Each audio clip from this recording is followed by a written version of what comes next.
নতুন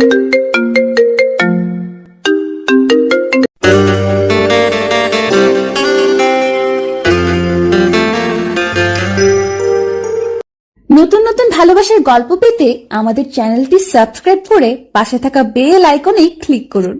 ধন্যবাদ। এই যে দাঁড়ান, একদম নড়বেন না। জি, আমি তো। কথা কম। জানেন এই জায়গায় গাড়ি থামানো নিষেধ। ইউনিফর্ম দেখলেই অজুহাত দাঁড় করাবেন। ভাবছেন কাজে দেবে? ম্যাডাম 2 মিনিটের জন্যই।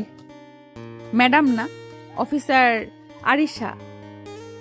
আর 2 মিনিট 5 মিনিট আইনের কাছে সময় হিসাব চলে না। এত রাগ করার কি আছে? আমি তো কাউকে। শব্দটা শেষ করবেন না। আপনি কাউকে ধাক্কা না দিলেও নিয়ম ভেঙেছেন, সেটাই যথেষ্ট। ঠিক আছে, ভুল হয়েছে।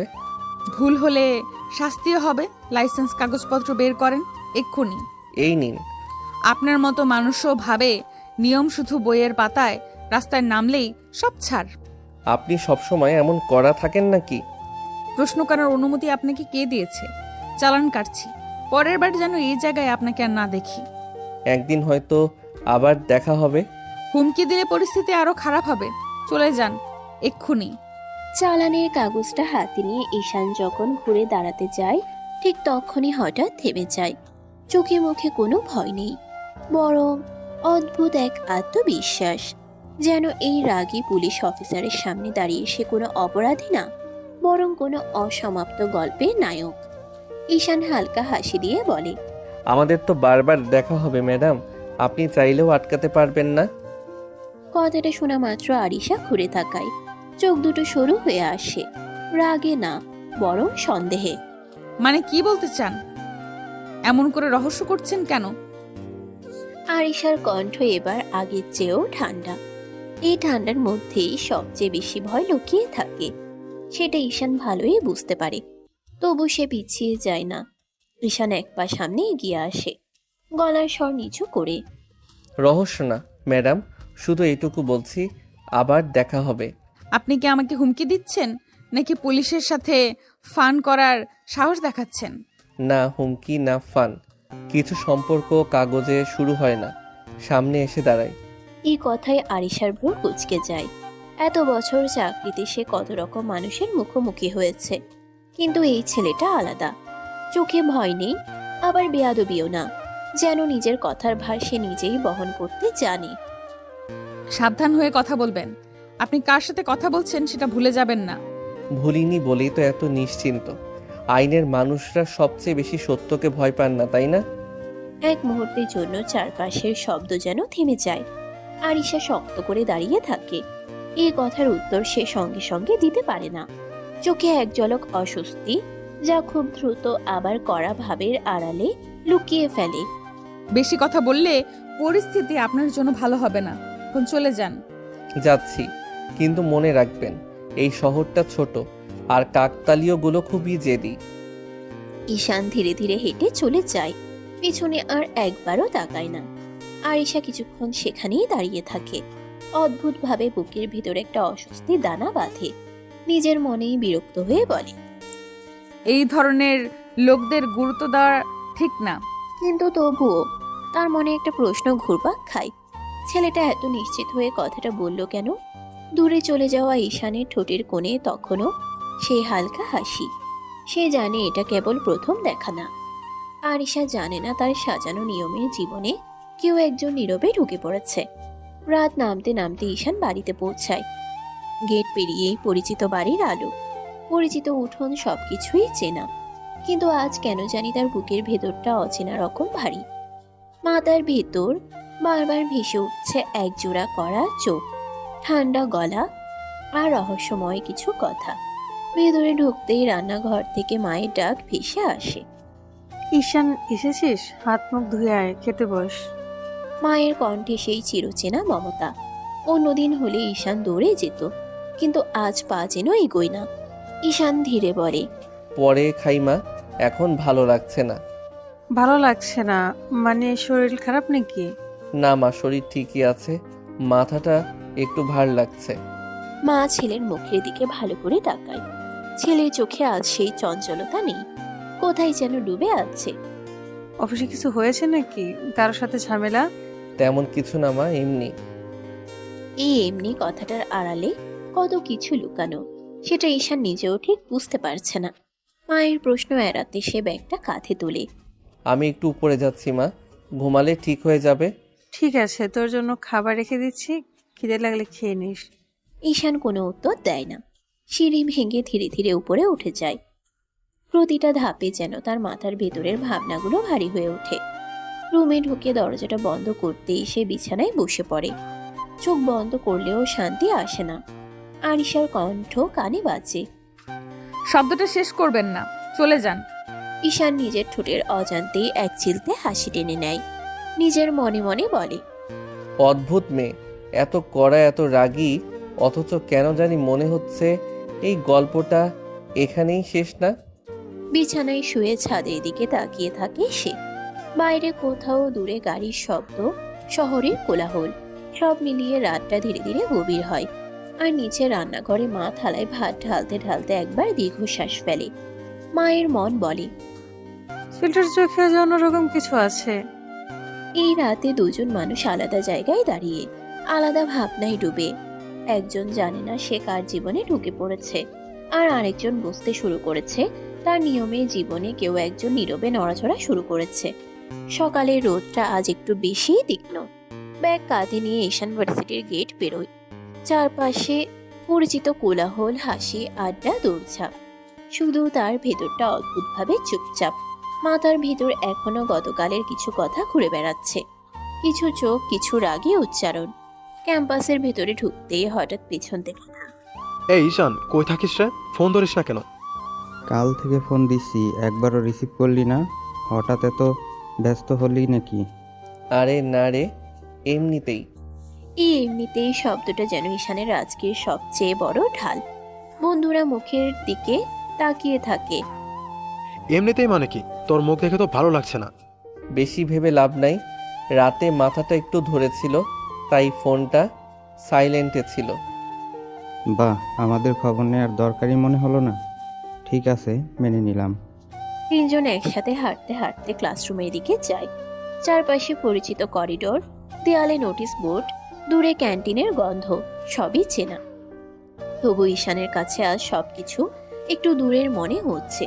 ক্লাসের সামনে দাঁড়িয়ে বন্ধু এক আবার বলে, শোন, আজ স্যারের ক্লাসে ঢুকবি তো? কালকে টপিকটা বুঝিস নাই? ঢুকবো না কেন? আজ তো প্রেজেন্টেশন নিয়েই পড়াবে। আরে হ্যাঁ, লাস্ট সেমিস্টারের সেই থিওরি যেটা কেউ ঠিকমতো বোঝে না। ঈশান এবার একটু সিরিয়াস হয়। চোখে সেই চঞ্চলতা ফিরে, যেটা পড়াশোনার সময় ওর আলাদা পরিচয়। ওইটা কঠিন কিছু না, বেসিকটা ক্লিয়ার থাকলে সব সহজ। তাহলে তুই আমাদের উদ্ধার করবি। আজ ক্লাসে এসে সব বুঝিয়ে দিবি। ঠিক আছে, ক্যান্টিনে বসেই বুঝিয়ে দেব। বন্ধুরা হাসতে হাসতে ক্লাসে ঢুকে যায়।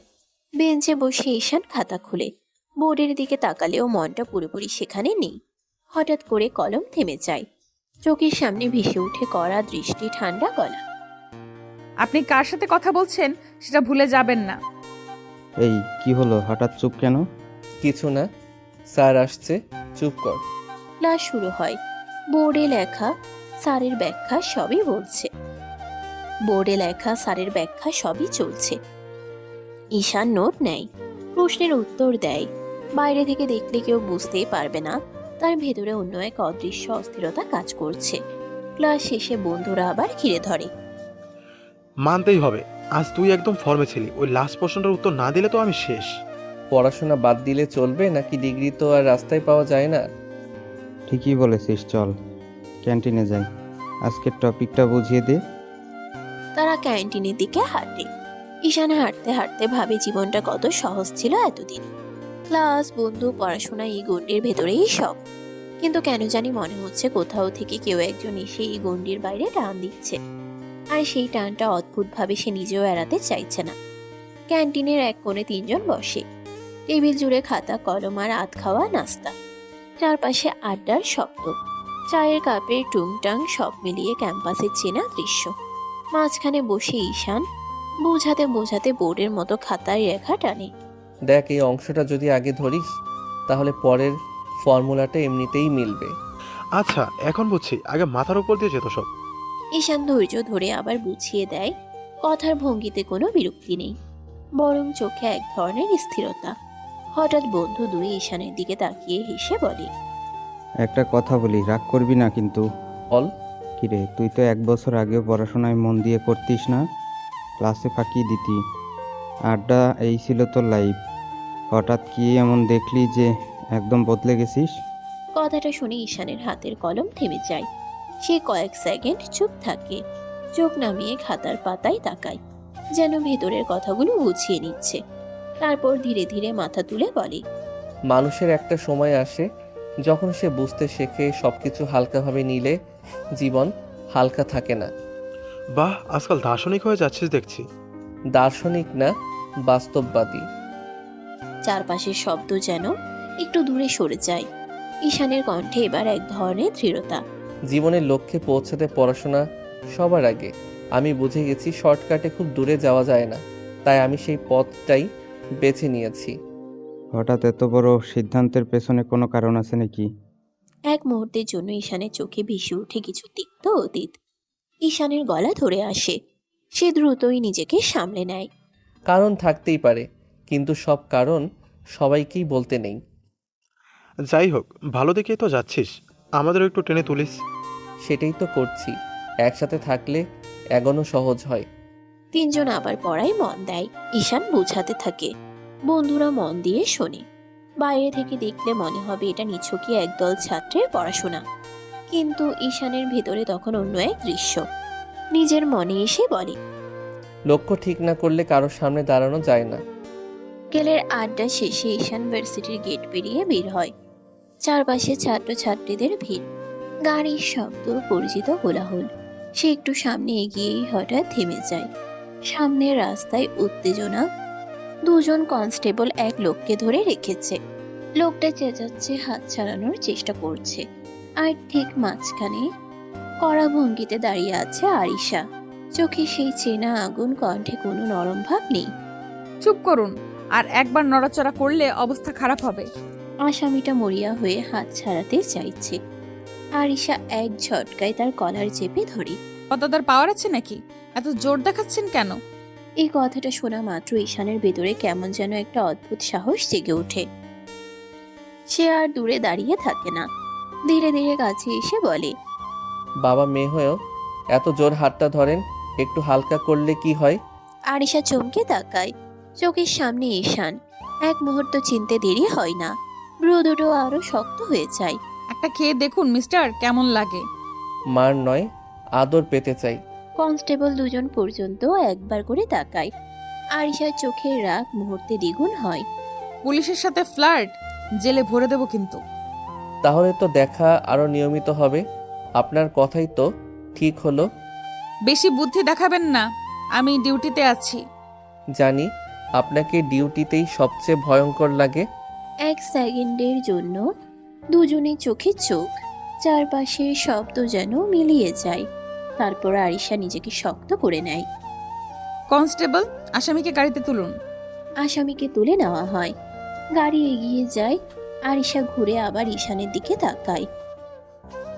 আপনি এখান থেকে যান, নইলে সত্যিই ঝামেলায় পড়বেন। ঝামেলাই তো খুঁজছি, বলে বারবার আপনার সামনে পড়ছি কেন? আরিশা আর এক মুহূর্তও দাঁড়ায় না, কড়া পায়ে হেঁটে চলে যায়। ইউনিফর্মের ভেতরেও তার রাগ স্পষ্ট। ঈশান পেছনে দাঁড়িয়ে তাকিয়ে থাকে। টুটির কোণে ধীরে একটা হাসি ফুটে ওঠে। আরিশা দ্রুত পায়ে হাঁটছে।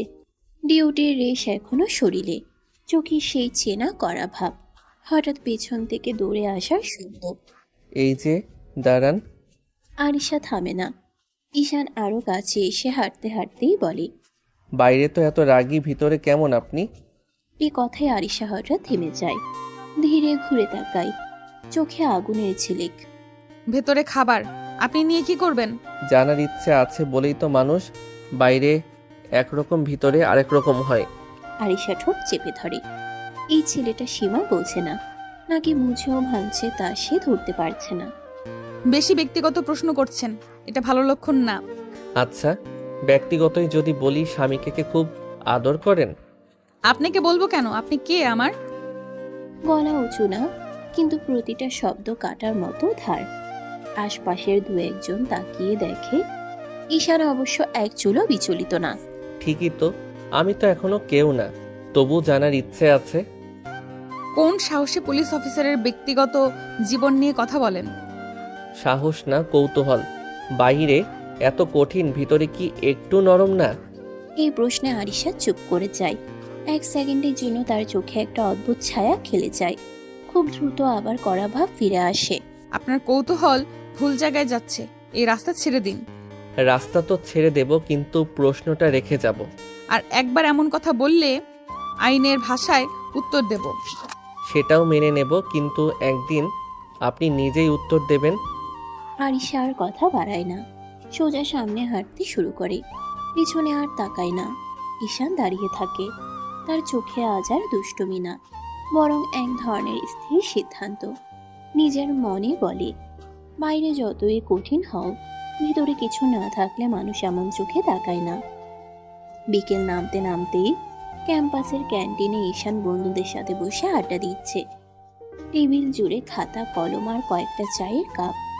চারপাশে শিক্ষার্থীদের হট্টগোল, বাতাসে রোদ আর হালকা কোলাহল মিশে আছে। হঠাৎ দূরের রাস্তা দিয়ে দেখা যায় আরিশা ডিউটিতে এসেছে। সোজা পায়ে এগোচ্ছেন, চোখে আগুন, কাঁধে ইউনিফর্মের স্ট্র্যাপ ঠিকভাবে বাঁধা। ঈশান লক্ষ্য করলেও একদম পাত্তা দেয় না। ঠোঁটের কোণে হালকা হাসি টেনে শুধু বন্ধুর দিকে তাকিয়ে বলে, চলো গল্প করি, আজ ক্লাস কেমন গেল? ভাই, লেডি পুলিশ তো জোস। বাহ, ওর ডিউটি দেখে মনে হলো আমাদের মতো ছেলেরা ছোটখাটো। হাহা, জোস বলছিস? ঠিক আছে, মানছি। বন্ধুরা হেসে চায়ের কাপের দিকে তাকিয়ে ঈশান নিজের চোখে দেখে আরিশ একটু দূরে দাঁড়িয়ে চারপাশ নজর রাখছে। ভিতরে রাগ, বাহিরে কর্তৃত্ব। সেই মিলনই তার চোখে আজও অদ্ভুতভাবে আকর্ষণীয়।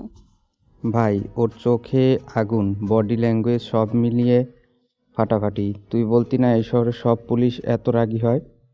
সবাই না, কিছু মানুষ আছে যারা ইউনিফর্মের ভেতরেও আগুন লুকিয়ে রাখে।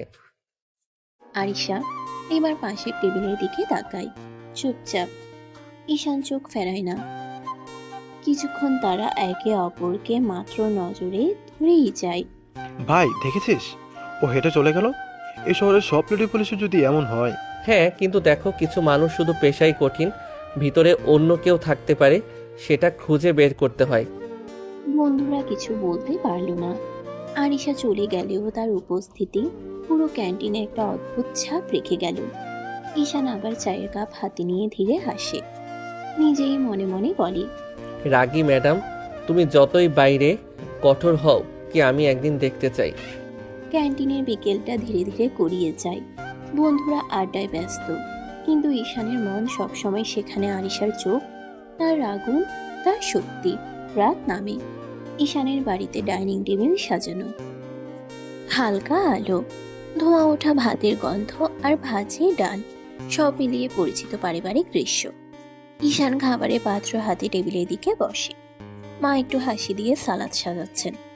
বাবা নীরব বসে, চোখে কাগজ, হালকা ধূমপানের ছাপ। খাবার শুরু হতেই বাবা হালকা কণ্ঠে প্রশ্ন তোলেন, পড়াশোনা কেমন চলছে? ভালো বাবা। বাবার চোখে সন্তুষ্টির ছাপ। তবে সে জানে শুধু পড়াশোনা যথেষ্ট নয়। বাবা একটু কড়া ভঙ্গিতে যোগ করেন, এবার দায়িত্ব নিতে শেখো, কয়দিন পরে বউ করে আসবে। ঈশানের ভেতরে এক অদ্ভুত উত্তেজনা জেগে ওঠে। বাবা শুধু ভবিষ্যতের জন্য আগ্রহী, কিন্তু ঈশান জানে এই দায়িত্ব মানে শুধু পড়াশোনা বা কাজ নয়, একটা নতুন জীবন। সব করব বাবা। হ্যাঁ ঈশান, কিন্তু মনে রেখো, দায়িত্ব মানে শুধু কঠিন কাজ নয়, ভালোবেসেও শিখতে হয়। এটা মানুষকে বুঝতে হবে, সময় দিতে হবে। হ্যাঁ মা, মনে রাখবো। এর কথা ঈশানের চোখে অদ্ভুত দৃঢ়তা ফুটে ওঠে। সে জানে ভবিষ্যতের প্রতিটা পদক্ষেপই এখন গুরুত্বপূর্ণ। পড়াশোনার দায়িত্ব, সম্পর্ক, সব মিলিয়ে সে নতুন এক অধ্যায়ের দিকে এগোচ্ছে। ঠিক আছে, খেয়ে নাও। পড়াশোনা সামলাতে হবে তো। সামলে নিব বাবা। রাতে খাবারের আড্ডা শেষ হয়। ঈশান নিজের ঘরে উঠে বসে, চোখ বন্ধ করেও ভাবনা থামে না। রাত গভীর, ঘরের আলো ম্লান, শুধু টেবিল ল্যাম্প চলছে। ঈশান বই খুলে কিছুক্ষণ পড়েছে, কিন্তু মন আর চোখ কোথাও ধরে না। হঠাৎ মোবাইল ফোনের স্ক্রিন জ্বলজ্বল করে। নামটা দেখে হালকা হাসি ফোটে তার ঠোঁটে। হ্যালো ভাই। ঈশান, কেমন আছিস? ঠিক আছি, তুমি কেমন? ভালো। জানিস জিশানের জন্মদিন কাল। হ্যাঁ, কি প্ল্যান করছিস? সারপ্রাইজ পার্টি দিব, তুই আসবি তো? সব আয়োজন আমরা আগে থেকেই ঠিক করেছি। ঈশানের চোখে আনন্দের ঝিলিক। দীর্ঘদিন বন্ধুরা মিলে হেসে খেলে গল্প করে, এমন মুহূর্তগুলোই সব থেকে মধুর। ভালোই হলো। ঠিক আছে, আমি আসছি। পারফেক্ট, সকলে অপেক্ষা করছে। খাবার, গান, সাজসজ্জা সব মিলিয়ে আমরা বানাবো দারুণ কিছু। জানি আমি সময় মতো চলে আসব। আমি ঠিক সময় মতো চলে আসব। বন্ধুরা, হাসি, গান, আনন্দ, কিছুক্ষণের জন্য সব কঠিন চিন্তা দূরে সরিয়ে রাখার সব সময়। ঘড়ির কাঁটা এগোচ্ছে, রাতের নীরবতা ভাঙছে না। ঈশান বইটি বন্ধ করে নিজের বিছানায় শুয়ে থাকে। মনে বারবার বাজছে কাল জিসানের জন্মদিন, সারপ্রাইজ, বন্ধুত্ব, আনন্দ আর এক নতুন গল্প শুরু হতে যাচ্ছে। রাত গভীর, চাঁদ হালকা আলো ছড়িয়ে দিয়েছে মাঠের উপর। ঘাসে শিশির ঝরছে, বাতাসে ঘ্রাণ মিশেছে ফুলের এবং কুড়ির। ঈশান এবং তার কয়েকজন বন্ধু ছোট্ট মাঠের মধ্যে এক কোণে বসে আছে। হাতে লাইট, ব্যাগে কেক, সজ্জার জন্য রঙিন ব্যানার, সব প্রস্তুত। ঠিক আছে সবাই, সব ঠিকঠাক আছে তো? হ্যাঁ ভাই, সব ঠিক। জিসান কখন আসবে সেটা তো আমরা টাইমিং ঠিক করেছি। আর আমিও খুশি হচ্ছি ওর মুখ দেখার জন্য। আজকের সারপ্রাইজে ওর রিয়াকশন প্রাইসলেস হবে। ঈশান ধীরে ধীরে ঘুরে চারপাশ দেখে। মাঠটা শান্ত, শুধু এই রাতের কোলাহল আর দূরে কিছু কাটার মতো গাছের ছায়া। এই শান্তি যেন আরো আগ্রহ বাড়াচ্ছে। ঠিক আছে, সবাই চুপচাপ থাকো। চোখ বেঁধে আমরা সরাসরি পার্টি দিব। চোখ বেঁধে? ও, কেমন মজা হবে। ঠিক তাই। ওর সামনে বসে হঠাৎ সব খুলে দেব, দেখবে কিভাবে সব আয়োজন করেছি। মুহূর্তে সবাই প্রস্তুত। ব্যানার টাঙানো, লাইট জ্বালানো, কেক টেবিলে সাজানো। ঈশানের চোখে ছোট্ট হাসি। চারপাশের অন্ধকার যেন উজ্জ্বল হয়ে উঠছে এক নতুন আনন্দের জন্য। দূরে জিসানকে দেখে ওরা গিয়ে চোখ বেঁধে দিল। জিসান ধীরে ধীরে হাসে। সে কোনো কিছু বুঝতে পারছে না। ঈশানের বন্ধুরা তাকে ধরে নিয়ে মাঠের ঠিক মাঝখানে বসায়। কোথায় আনলি রে? কি হলো ভাই? চুপ, চোখ বেঁধে রেখো, আরেক সেকেন্ড ধৈর্য ধরো। মুহূর্তটি উত্তেজনায় ভরে যায়। সব বন্ধু নিজ নিজ অবস্থান নিলে ঈশানের কণ্ঠ নরম কিন্তু ধৈর্যপূর্ণ। এবার চোখ খুলো। জিসান চোখ খুলে, চোখের সামনে সব সাজানো ব্যানার, লাইট জ্বলছে, কেক সাজানো, বন্ধুরা হাসছে। মুখের চমকের এক মিশ্র রিয়াকশন, হাসি, বিস্ময়, আনন্দ। বাহ, এটা কি হলো? সবাই ধন্যবাদ। ওরে বাবা। সারপ্রাইজ আজকের রাত শুধু তোমার জন্য জিসান। জিসান দৌড়ে গিয়ে ঈশানের কাঁধে হাত রাখে।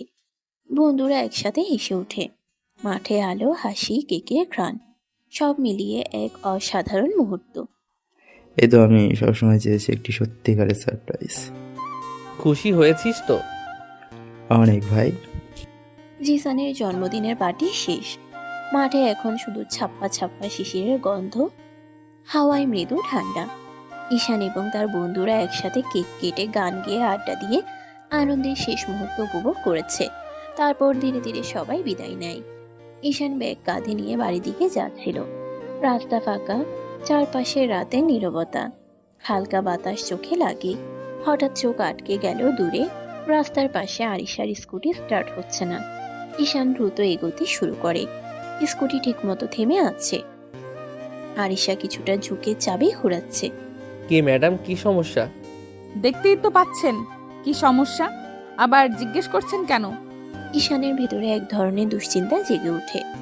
রাত, নির্জন রাস্তা, একা মেয়ের সঙ্গে কিছুটা অস্বস্তি। একা একা একটা মেয়ে এত রাতে এই নির্জন জায়গায় ভয় করছে না? কিসের ভয়? যদি এখন কিছু হয়ে যায়? আরিশার চোখে অদ্ভুত এক ঝিলিক। প্রথমবার কেউ তার রাগের ভেতর এমন সতর্কতা দেখালো। সে চুপ করে স্টার্ট ঘুরিয়ে আবার চেষ্টা করে। স্কুটি নড়াচড়া করে না। আমি নিজেই সামলে নেব, আপনি কেন চিন্তা করছেন? কারণ আমি এমন সময়ে কাউকে সমস্যার মধ্যে দেখতে পারি না। ঈশানের কণ্ঠে শুধু উদ্বেগ, কোনো ডর নেই। আরিশা কিছুক্ষণ চুপ, তারপর হালকা করে কণ্ঠ নিচু করে বলে, ঠিক আছে, ধন্যবাদ। ভীত হইনি আমি। যদি একটু সাহায্য লাগে আমি আছি। রাতে নির্জন রাস্তা, বাতাসে শিশিরের ঠান্ডা ছোঁয়া, চারপাশে শুধু অন্ধকার, হালকা বাতাসের শব্দ। ঈশান স্কুটি পাশে রেখে আরিশার দিকে ধীরে এগিয়ে আসে।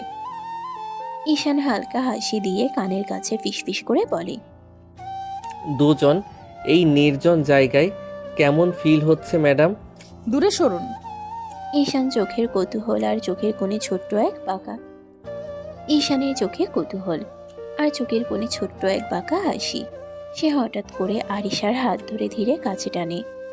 ঈশান হালকা হাসি দিয়ে গলায় মুখ ডুবিয়ে বলে, আপনি তো সাহসী, তাহলে কাঁপছেন কেন?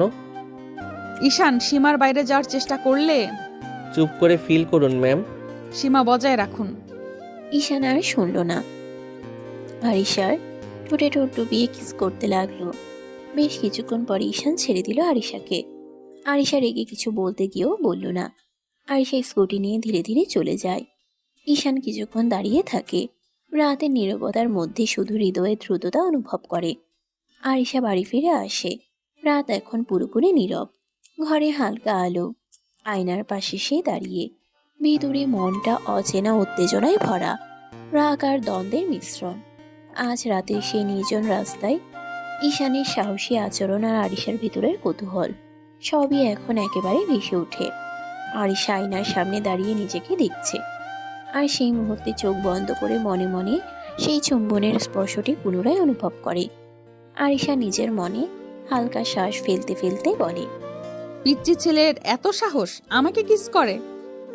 ঈশানের ঠোঁটের ছোঁয়া, হালকা মিষ্টি চুম্বন মুহূর্তটা তার ভিতর উষ্ণতা ছড়িয়ে দেয়।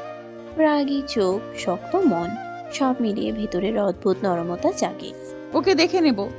যে সাহস দেখালো, আজ রাতে যা হলো তা শুধু একটা মুহূর্ত নয়, ভেতরে একটা নতুন অনুভূতি শুরু হয়েছে। পরের দিন সকালে আরিশার ঘরে আলো ঢুকছে, কিন্তু মনটা মোটেই শান্ত নয়। খাবারের টেবিল সাজানো, তবে আরিশার চোখে চিন্তার ছাপ। হঠাৎ বাবা মুখে কড়া ভাব নিয়ে প্রশ্ন তোলেন, তুমি কি ও বাড়ি যাবে না? কোন বাড়ি? তা তুমি ভালো করে জানো। আমার কোনো ইচ্ছে নেই যাওয়ার। কেন যাবে না তুমি? তুমি ভালোই জানো কেন। মেজাজটা গরম, ঘরের মধ্যে একটা চাপ অনুভূত হচ্ছে। আরিশা জানে কথা বেশি বললে কেবল পরিস্থিতি খারাপ হবে। সে চুপচাপ টেবিলের দিকে তাকায়, হাতে চা নেয়। হ্যাঁ মা। খাবার শেষ করে আরিশা সোজা ডিউটির ইউনিফর্ম পরে বের হয়। বাবা মায়ের চোখে অদ্ভুত চিন্তা, আর আরিশার মনে এক ধরনের চরম দৃঢ়তা। সকালে ডিউটি শুরু হয়ে গেছে। আরিশা ইউনিফর্মে, পায়ে জুতা ঠিকমতো বাঁধা, চোখে আগুন, মনটা এখনো ভরা বাবার কথার খ্যাপা রাগ। সে নিজের ভেতরের উত্তেজনা সামলাতে চেষ্টা করছে, কিন্তু প্রতিটা পদক্ষেপে মনে হচ্ছে সেই কথাগুলো ফিরে ফিরে আসে। হঠাৎ পা মচকে যায়। আরিশা ভারসাম্য হারাতে বসে। মুহূর্তেই পাশ থেকে একটি শক্ত হাত তাকে ধরে ধরে রাখে। সাবধানে ম্যাডাম। আপনি এখানে কেন? এখান দিয়ে যাচ্ছিলাম। আমাকে ফলো করছেন? চাইলে করতে পারি, যে হর। কি বলছেন এইসব? না ম্যাডাম, আমি শুধু নিশ্চিত হতে চাচ্ছি আপনি ঠিক আছেন। ঠিক আছি, আপনি এক্ষুনি চলে যান। অন্য সময় ফলো করার সাহস দেখাবেন না। ঈশান একটু হেসে ধীরে দূরে সরে যায়। আরিশা আবার নিজের ভিতরের উত্তেজনা সামলাতে থাকে। ঈশান একটু দূরে গিয়ে দাঁড়ায়, চোখে সেই দুষ্ট ঝিলিক, ঠোঁটের কোণে বাঁকা হাসি। হঠাৎ আকাশের দিকে আঙ্গুল ছুঁয়ে আরিশার দিকে একটা ফ্লাইং কিস ছুড়ে দেয়। আরিশার রক্তচাপ যেন এক লাফে বেড়ে যায়, চোখ লাল, কণ্ঠ কঠিন। আর 1 সেকেন্ডও দাঁড়ালে জেলে ভরে দেব, বুঝলেন? জেলে? তাহলে মনের জেলেই ভরেন ম্যাডাম। বাইরে থাকলে তো আপনাকে দেখে অপরাধ করে ফেলি।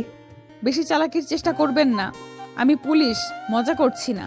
জানি, তাই তো বলছি আপনার মনের জেলে থাকলেই শান্তি। আরিশা কিছু বলার আগে ঈশান ঘুরে হাঁটতে শুরু করে।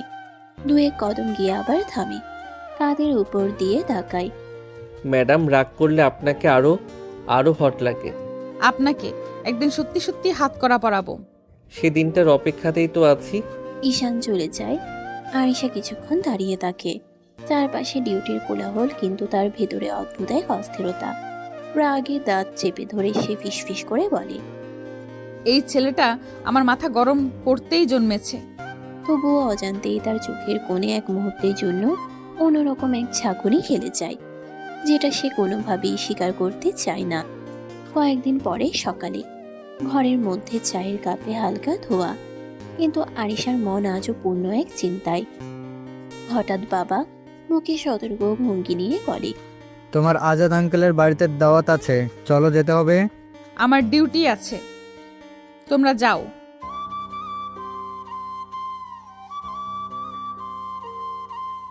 পরে যাব, তোমরা যাও, আমি ডিউটিতে থাকবো। বাবা মা একে অপরের দিকে চেয়ে দেখেন। কিছুক্ষণ চুপচাপ থাকা, তারপর বাবা নিঃশ্বাস ফেলে হালকা মাথা নাড়ে। ঠিক আছে, তবে খেয়াল রেখো, যদি কোনো সমস্যা হয় ফোন দেবে। হ্যাঁ বাবা। দুপুরে মা বাবা বাড়ি থেকে বেরিয়ে যায়। আরিশা তাদের পিছনে তাকায় না, ডিউটির ইউনিফর্ম ঠিক করে, হালকা নিঃশ্বাস ফেলে। আজও তার দিন ভরে আছে রাগ, কাজের চাপ আর ঈশানের স্মৃতি নিয়ে। দূরে বাবার গাড়ি চলে যাচ্ছে। আরিশা একা ডিউটিতে রাস্তায় হাঁটছে। চারপাশ নীরব, বাতাসে শিশিরের ঠান্ডা। ডিউটি শেষ করে ক্লান্ত শরীর নিয়ে আরিশা বাসায় ফিরল। দরজা বন্ধ হতেই যেন চারপাশের শব্দ হঠাৎ থেমে গেল। ইউনিফর্ম খুলে চেয়ারে ছুঁড়ে রেখে সে একবার লম্বা নিঃশ্বাস নিল। মাথার ভেতর আজও হাজারটা চিন্তা ঘুরপাক খাচ্ছে। হঠাৎ ফোন বেজে উঠল। হ্যালো,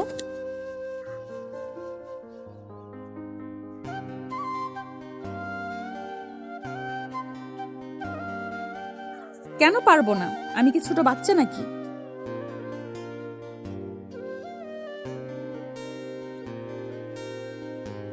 ঠিক আছে মা, তোমরা চিন্তা করো না, বাবাকে বলো ওষুধ ঠিক মতো খেতে।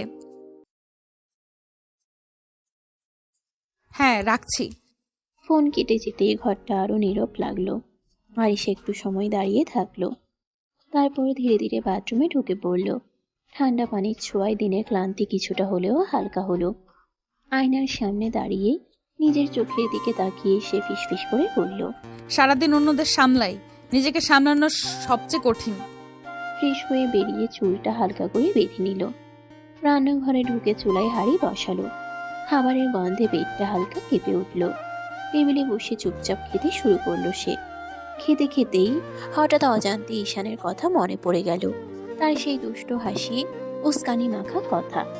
আরিশা কাটা থামিয়ে বিরক্ত স্বরে বলে উঠল, ধ্যাৎ, এই ছেলেটা মাথা থেকে যায় না কেন? নিজের উপরেই রাগ করে আবার খাওয়া শুরু করলো। খাওয়া শেষ করে প্লেট সিঙ্কে রেখে লাইটটা নিভিয়ে দিল। ঘরের এক কোণে দাঁড়িয়ে জানালার বাইরে তাকালো। শহরের আলো, দূরের গাড়ির শব্দ, সব মিলিয়ে রাতটা অদ্ভুত রকম ভারী। ঘরের আলো নিভিয়ে বিছানায় শুয়ে পড়ে আরিশা। চোখ বন্ধ করলেও ঘুম আসে না। মাথার ভিতরে ঘুরতে থাকে একটাই কথা, চাকরি, দায়িত্ব, ইউনিফর্ম। নিজের ইচ্ছে, নিজের চাওয়াগুলো যেন ধীরে ধীরে কোথাও হারিয়ে যাচ্ছে। আরিশা হালকা দীর্ঘশ্বাস ফেলে উঠে বসে। সবকিছু কি শুধু ডিউটি আর দায়িত্বেই শেষ হয়ে যাবে? হঠাৎ সে আলমারির দিকে তাকায়। অনেকদিন না ছোঁয়া এক কোণে ভাঁজ করা একটা শাড়ি হাত বাড়িয়ে বের করে আনে। নরম কাপড়টা আঙ্গুলে ছুঁতেই মনটা অদ্ভুতভাবে নরম হয়ে আসে। কিছুক্ষণ পর শাড়ি পরে চুলটা হালকা করে ছেড়ে সামান্য কাজল আর লিপস্টিক, খুব বেশি সাজ নয়, তবু আয়নায় তাকিয়ে নিজেকে একটু অন্যরকম লাগে।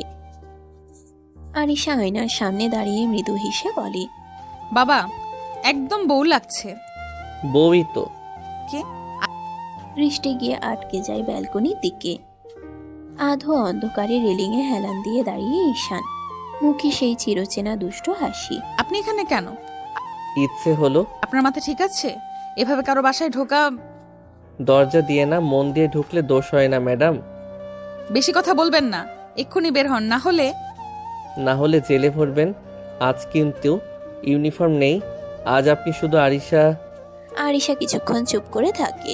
নিজের সাজানো প্রতিবিম্ব, সামনে দাঁড়ানো এই বেপরোয়া ছেলেটা, সব মিলিয়ে মুহূর্তটা অস্বস্তিকর, তবু অদ্ভুতভাবে থামিয়ে দেয় সময়।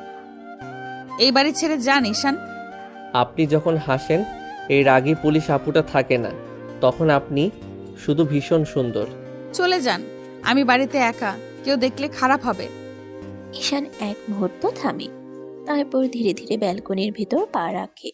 দরজাটা আলতো করে বন্ধ করে দেয় তালা না দিয়ে, শুধু হাওয়ার শব্দ থামানোর জন্য। জানি কেউ নেই বলেই তো এসেছি। এভাবে কথা বলবেন না, এটা ঠিক না। ঠিক ভুল আপনি ভালো জানেন, আমি শুধু বলছি আজ আপনাকে আলাদা লাগছে। বেশি বাড়বেন না। ঠিক তখনই ঈশান থেমে যায়। কোনো জোর নয়, কোনো হঠাৎ ছোঁয়া নয়, শুধু চোখে চোখ রেখে নরম গলায় বলে, খুব সুন্দর লাগছে, এভাবে তো কখনো দেখা হয়নি। এসব কথা বলার অধিকার আপনার নেই। আমার না থাকলে আর কারো নেই। ঠিক আছে, আপনি না চাইলে কিছুই হবে না, কিন্তু একটা কথা বলবোই, আমি পিছু ছাড়বো না। আপনাকে নয়, আপনার রাগের আড়ালে লুকানো এই আরিশাটাকে জানার চেষ্টা করব। আরিশা কিছু বলতে পারে না। রাগ, অস্বস্তি আর অজানা অনুভূতি একসাথে গলা বেঁধে ধরে। ঈশান দরজার দিকে ঘুরে দাঁড়ায়। সে বেরিয়ে যায়। দরজা বন্ধ হয়। ঘরে নীরবতা ফিরে আসে। আরিশা দেয়ালে হেলান দিয়ে দাঁড়ায়। হৃদস্পন্দন এখনো স্বাভাবিক হয়নি। নিজেকে শক্ত করে বলে, এই মানুষটা আমার নিয়ম ভাঙতে চায়। কিন্তু আয়নায় নিজের চোখে সে আরেকটা সত্যও দেখে। এই গল্প থেকে সরে যাওয়া আগের মতো সহজ হবে না। পরের দিন বিকেলের দিকে দরজার শব্দে আরিশা ঘর থেকে বেরিয়ে আসে। মা বাবা ফিরেছে। তাদের মুখে ক্লান্তির ছাপ, তবু চোখে মেয়েকে দেখায় শান্তি। ভয়? আমি পুলিশ, ভয় কেন পাবো? তবুও বলছি, ওই শহরটা এখন আর আগের মতো নেই। একাই ছিলি, মনটা খসখস করছিল। দরজা লাগানো ছিল, আশেপাশে কেউ ছিল না। ডিউটির পর ঘুমিয়েছি, সব ঠিক ছিল। হ্যাঁ মা, রান্না করা ছিল, গরম করে খেয়েছি। এই তো আমার মেয়ে নিজের খেয়াল নিজেই রাখতে পারে। আরিশা চুপ করে থাকে। কথাগুলো ঠিকই, তবু ভেতরে কোথাও একটা ঢেউ নড়ে ওঠে গত রাতের অপ্রত্যাশিত মুহূর্ত, নিজের অস্বস্তি আর সেই অদ্ভুত স্পন্দন। একটু পরে বের হব, আগে চা বানাই। রান্নাঘরে ঢুকতে ঢুকতে আরিশা এক মুহূর্ত থামে। জানালার কাছে নিজের প্রতিচ্ছবি দেখে। শক্ত মুখ, নিয়ন্ত্রিত চোখ, সব আগের মতোই। তবু ভেতরে সে জানে সব আগের মতো নেই। বাইরে দায়িত্বের পোশাক, ভেতরে জমে থাকা প্রশ্ন। আরিশার দিন আবার শুরু হয়, কিন্তু গত রাতের ছায়া আজও তার পিছু ছাড়ে না। থানার ভেতর সকালটা ব্যস্ত। ফোনের রিং, কাগজের শব্দ, ডিউটি অফিসারের হাঁক ডাক, সব মিলিয়ে চেনা কোলাহল। আরিশা নিজের চেয়ারে বসে ফাইল উল্টাচ্ছে, তবু চোখের সামনে শব্দগুলো ভেসে উঠছে। মনটা কোথাও আটকে আছে। কলমটা হঠাৎ থেমে যায়। আরিশা চেয়ারের পেছনে হেলান দেয়, চোখ দুটো কিছুক্ষণ বন্ধ করে। ঈশান, কাল এত কাছে আসলে কেন? তার ভ্রু কুঁচকে যায়। ঈশানের মুখটা চোখের সামনে ভেসে ওঠে, নির্ভীক দৃষ্টি, অদ্ভুত আত্মবিশ্বাস। আগে তো এমন করতো না, হাসি ঠাট্টা করতো ঠিকই, কিন্তু সীমা জানতো। তাহলে কাল হঠাৎ কেন কেন ওইভাবে কথা বলল? কেন এতটা নিশ্চিত ছিল? আরিশা নিজের উপরই বিরক্ত হয়। একজন পুলিশ অফিসার হয়ে এসব ভাবা তার পছন্দ নয়। সে নিজেকে শক্ত করার চেষ্টা করে। না, আমি ভুল ভাবছি। হয়তো ওর স্বভাবটাই এমন, বেপরোয়া, বাড়াবাড়ি করা। যদি শুধু দুষ্টুমি হতো, তাহলে চোখে ওই জিদটা কেন ছিল? একজন কনস্টেবল ফাইল দিতে এলে আরিশা দ্রুত স্বাভাবিক হয়ে যায়। ফাইলটা রেখে যান। কনস্টেবল চলে গেলে আবার নীরবতা। আরিশা জানালার বাইরে তাকায়। রাস্তায় মানুষ চলছে, গাড়ির শব্দ ভেসে আসছে। আমি আমার কাজে মন দেব, কারো হঠাৎ আসা যাওয়ায় আমি বদলাবো না। তবু বুকের ভেতর অজান্তেই একটা অস্বস্তি জমে থাকে, কারণ সে জানে এই প্রশ্নগুলোর উত্তর সে এখনো নিজেকেও দিতে পারেনি। থানার ঘড়িতে সময় এগোয়, কিন্তু আরিশার ভেতরে দ্বিধা ঠিক সেখানেই দাঁড়িয়ে থাকে। থানায় কাজ শেষ করে আরিশা ডিউটির জন্য একটু দূরের এলাকায় রওনা দেয়। সাথে আছে আরেকজন অফিসার। সরকারি গাড়িতে বসে তারা রুট আর কাজের কথা বলতে বলতে এগোয়। আজ এলাকাটা বেশ শান্ত মনে হচ্ছে। শান্ত থাকলেই ভালো, ঝামেলা কম করলে কাজটা গুছিয়ে করা যায়। গাড়ি থেকে নেমে তারা হাঁটতে শুরু করে। ডিউটির মাঝেই দু একটা হালকা কথা, অফিসের গল্প। আরিশার মুখে আজ অচেনা একটা স্বাভাবিক হাসি। সে হাসিটা সে খুব কমই দেখায়। আজ আপনাকে বেশ ফ্রেশ লাগছে। ডিউটি ভালো, গেলে মনটাও ভালো থাকে। এই দৃশ্যটা দূর থেকে দেখছে আরেকজন। রাস্তার ওপাশে দাঁড়িয়ে ঈশান, চোখ দুটো স্থির, মুখ শক্ত। আরিশার হাসিটা তার চোখে যেন কাটার মতো বিধে। ওর মুখে এই হাসি আমার সামনে তো কখনো হাসে না। এই অফিসারের সাথে এত হাসি কেন? আমাকে দেখলে তো আগুন হয়ে যায়। আরিশা কথা বলতে বলতে একবার ঘুরে তাকায়, চোখের কোণে ঈশানের উপস্থিতি টের পায়। মুহূর্তের জন্য হাসিটা থেমে যায়, কিন্তু সে কিছুই প্রকাশ করে না। আবার স্বাভাবিক হয়ে কাজে মন দেয়। ঈশান সেটা লক্ষ্য করে আরো চুপসে যায়। ঠিক আছে, হাসি আজ অন্যদের জন্য, কিন্তু এই হাসির মানে আমি বুঝে নেব। আরিশা আর সে অফিসার ডিউটির কাজে ব্যস্ত। হঠাৎ অফিসারের ফোন বেজে ওঠে। আপনি একটু দাঁড়ান, কলটা রিসিভ করে আসছি। আরিশা মাথা নাড়ে। অফিসার কয়েক কদম দূরে সরে যায়। ঠিক সেই মুহূর্তে একটা হাত হঠাৎ আরিশার কবজি ধরে টানে। আরিশা চমকে গিয়ে এসে ঘুরে দাঁড়ায়। কি করছো? আড়ালের ছায়ায় ঈশান, চোখে চাপা রাগ, কণ্ঠ নিচু কিন্তু টান টান। ঈশান রেগে বলল, ওই অফিসারের সাথে এত হাসি কেন? ছাড়ো, আমি কার সাথে হাসবো, কার সাথে কথা বলবো ওটা আমার ব্যাপার, তোমার কি? আমার সামনে তো কখনো হাসেন না। কারণ আমি তোমার ইচ্ছে মতো চলি না। ঈশান আরেকটু কাছে আসে, এতটাই কাছে যে তার নিঃশ্বাস আরিশার কানে লাগে। সে কিস করে না, শুধু গলার খুব কাছে মুখ এনে ফিসফিস করে। আমার সামনে হাসুন, আমি দেখব, শুধু দেখব। আরিশার বুক ধক করে ওঠে, রাগে নয়, এ অপ্রত্যাশিত ঘনিষ্ঠতায়। সে নিজেকে সামলে এক পা পিছিয়ে যায়। সীমা ছাড়াবে না ঈশান, আমি ডিউটিতে আছি। ঠিক আছে, কিন্তু একটা কথা মনে রাখবেন, আপনার হাসি আমাকে অদ্ভুতভাবে জ্বালায়। এই বলে ঈশান সরে যায়। ঠিক তখনই অফিসার ফিরে আসে। চলুন কাজ শেষ করা যাক। আরিশা মাথা নাড়ে, মুখ শক্ত কিন্তু ভেতরে অস্থির ঢেউ। ডিউটি চলতে থাকে, কিন্তু আড়ালে সেই মুহূর্ত দুজনের মনে গভীর দাগ কেটে যায়। রাত গভীর, ঘরের লাইটগুলো নিভে এসেছে, শুধু ড্রয়িং রুমে হালকা আলো জ্বলছে।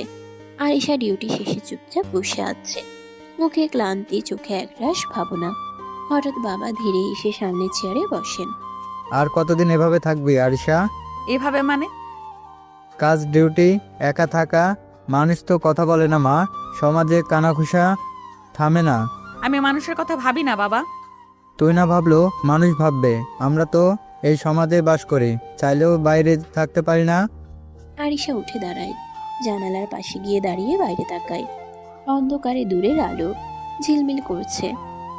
সমাজের জন্য কি আমি নিজের জীবন থামিয়ে রাখবো? আমি কি শুধু মানুষ কি বলবে এই ভয়ে বাঁচবো? আমি তো শত্রু নই, আমি শুধু চাই তুই একটু শান্তি পা। শান্তি যদি নিজের মনের বিরুদ্ধে গিয়ে পাই, তাহলে সে শান্তি আমার চাই না বাবা। তোর মা বাবা হিসেবে দায়িত্ব আছে আমাদের। জানি, কিন্তু আমারও তো একটা মন আছে। আমি মনের বিরুদ্ধে কাজ করতে পারবো না। ঠিক আছে, ভাবিস, শুধু একা একা সব বোঝা বইবি না। বাবা চলে যান। আরিশা একা দাঁড়িয়ে থাকে, বুকের ভেতর চাপা কষ্ট, তবু মাথা উঁচু। সমাজ, পরিবার আর নিজের ইচ্ছের মাঝখানে দাঁড়িয়ে আরিশা বুঝতে পারে এই লড়াইটা শুধু বাইরের নয়, সবচেয়ে কঠিন লড়াইটা তার নিজের ভেতরেই। গভীর রাত, ঘর নিস্তব্ধ, জানালার বাইরে হালকা বাতাসে পর্দা নড়ছে। আরিশা ঘুমোতে চেষ্টা করছে, কিন্তু মনটা অস্থির। ঠিক তখনই ব্যালকনির দিকে ক্ষীণ শব্দ। আরিশা চোখ খুলে উঠে বসে। কে? আরিশা চমকে উঠে বলে। ঈশান কোনো শব্দ করে না, আস্তে আস্তে আরো কাছে এগিয়ে আসে। ঈশান, প্রতিদিন এমন করো কেন? জানেন না কেন? আপনি কি বুঝতে পারেন না আমি কি চাই? এসব ভণ্ডামি বাদ দাও। এভাবে আমার ঘরে আসা এটা ঠিক না। আমি ভণ্ড নই ম্যাডাম, আমি শুধু সৎ। দূরে থাকো। ঈশান তার খুব কাছে দাঁড়িয়ে আস্তে আস্তে গলায় মুখ ডুবিয়ে চুমু দিতে থাকে। আরিশা কেঁপে উঠল। ঈশান ফিসফিস করে বলল, আমি আপনাকে চাই ম্যাডাম। এই কথাটা বুঝতে এত কষ্ট কেন? প্লিজ ছাড়ো, এভাবে বলো না। ঠিক আছে, আপনি না চাইলে আমি এক কদমও বাড়াবো না, কিন্তু একটা কথা বলে চাই, আপনি যতটা শক্ত দেখান তার চেয়েও বেশি আপনি ভেতরে ভেঙে পড়েছেন। ঈশান ধীরে ব্যালকনির দিকে ফিরে যায়। আরিশা এখনো কাঁপছে, ঈশান তার ঠোঁটের দিকে তাকিয়ে এগিয়ে এসে ঠোঁটে ঠোঁট ডুবিয়ে কিস করতে লাগলো।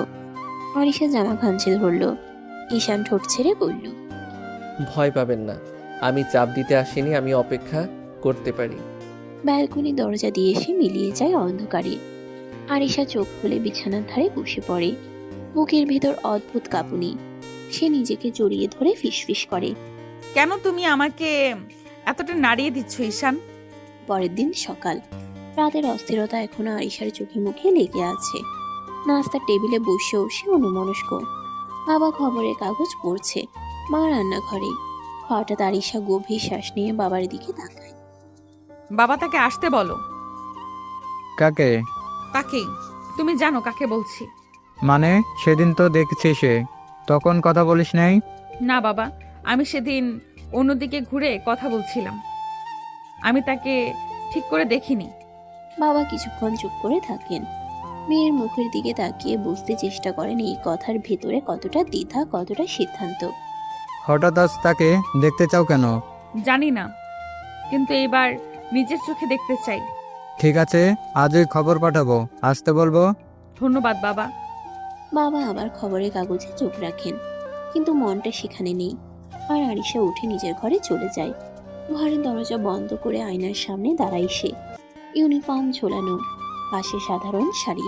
নিজের চোখের দিকে তাকিয়ে ফিসফিস করে বলে, এবার আর পালাবো না, যা দেখার সামনে দাঁড়িয়ে দেখব। সকালটা ঘরের ভেতরেই অদ্ভুতভাবে উজ্জ্বল। রান্নাঘর থেকে ভাত, মাছ, মাংস সবকিছুর গন্ধ ভেসে আসছে। আরিশা জানে আজ সে ডিউটিতে যাচ্ছে না। মন অস্থির, চোখে অদ্ভুত আগ্রহ, আর কপালে হালকা চিন্তার রেখা। মা, এত রান্না কেন? মা, আমি শুধু দেখতে চাইছি, এত বেশি ভাবো কেন?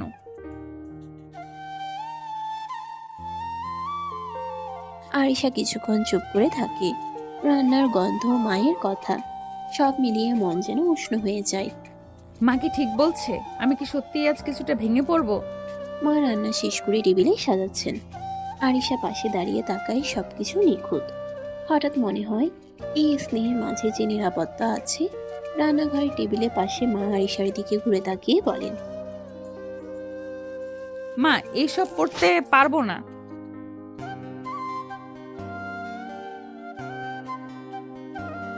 মা, আমি কি সংসার করব নাকি? কেন এত সাজগোজের তারা?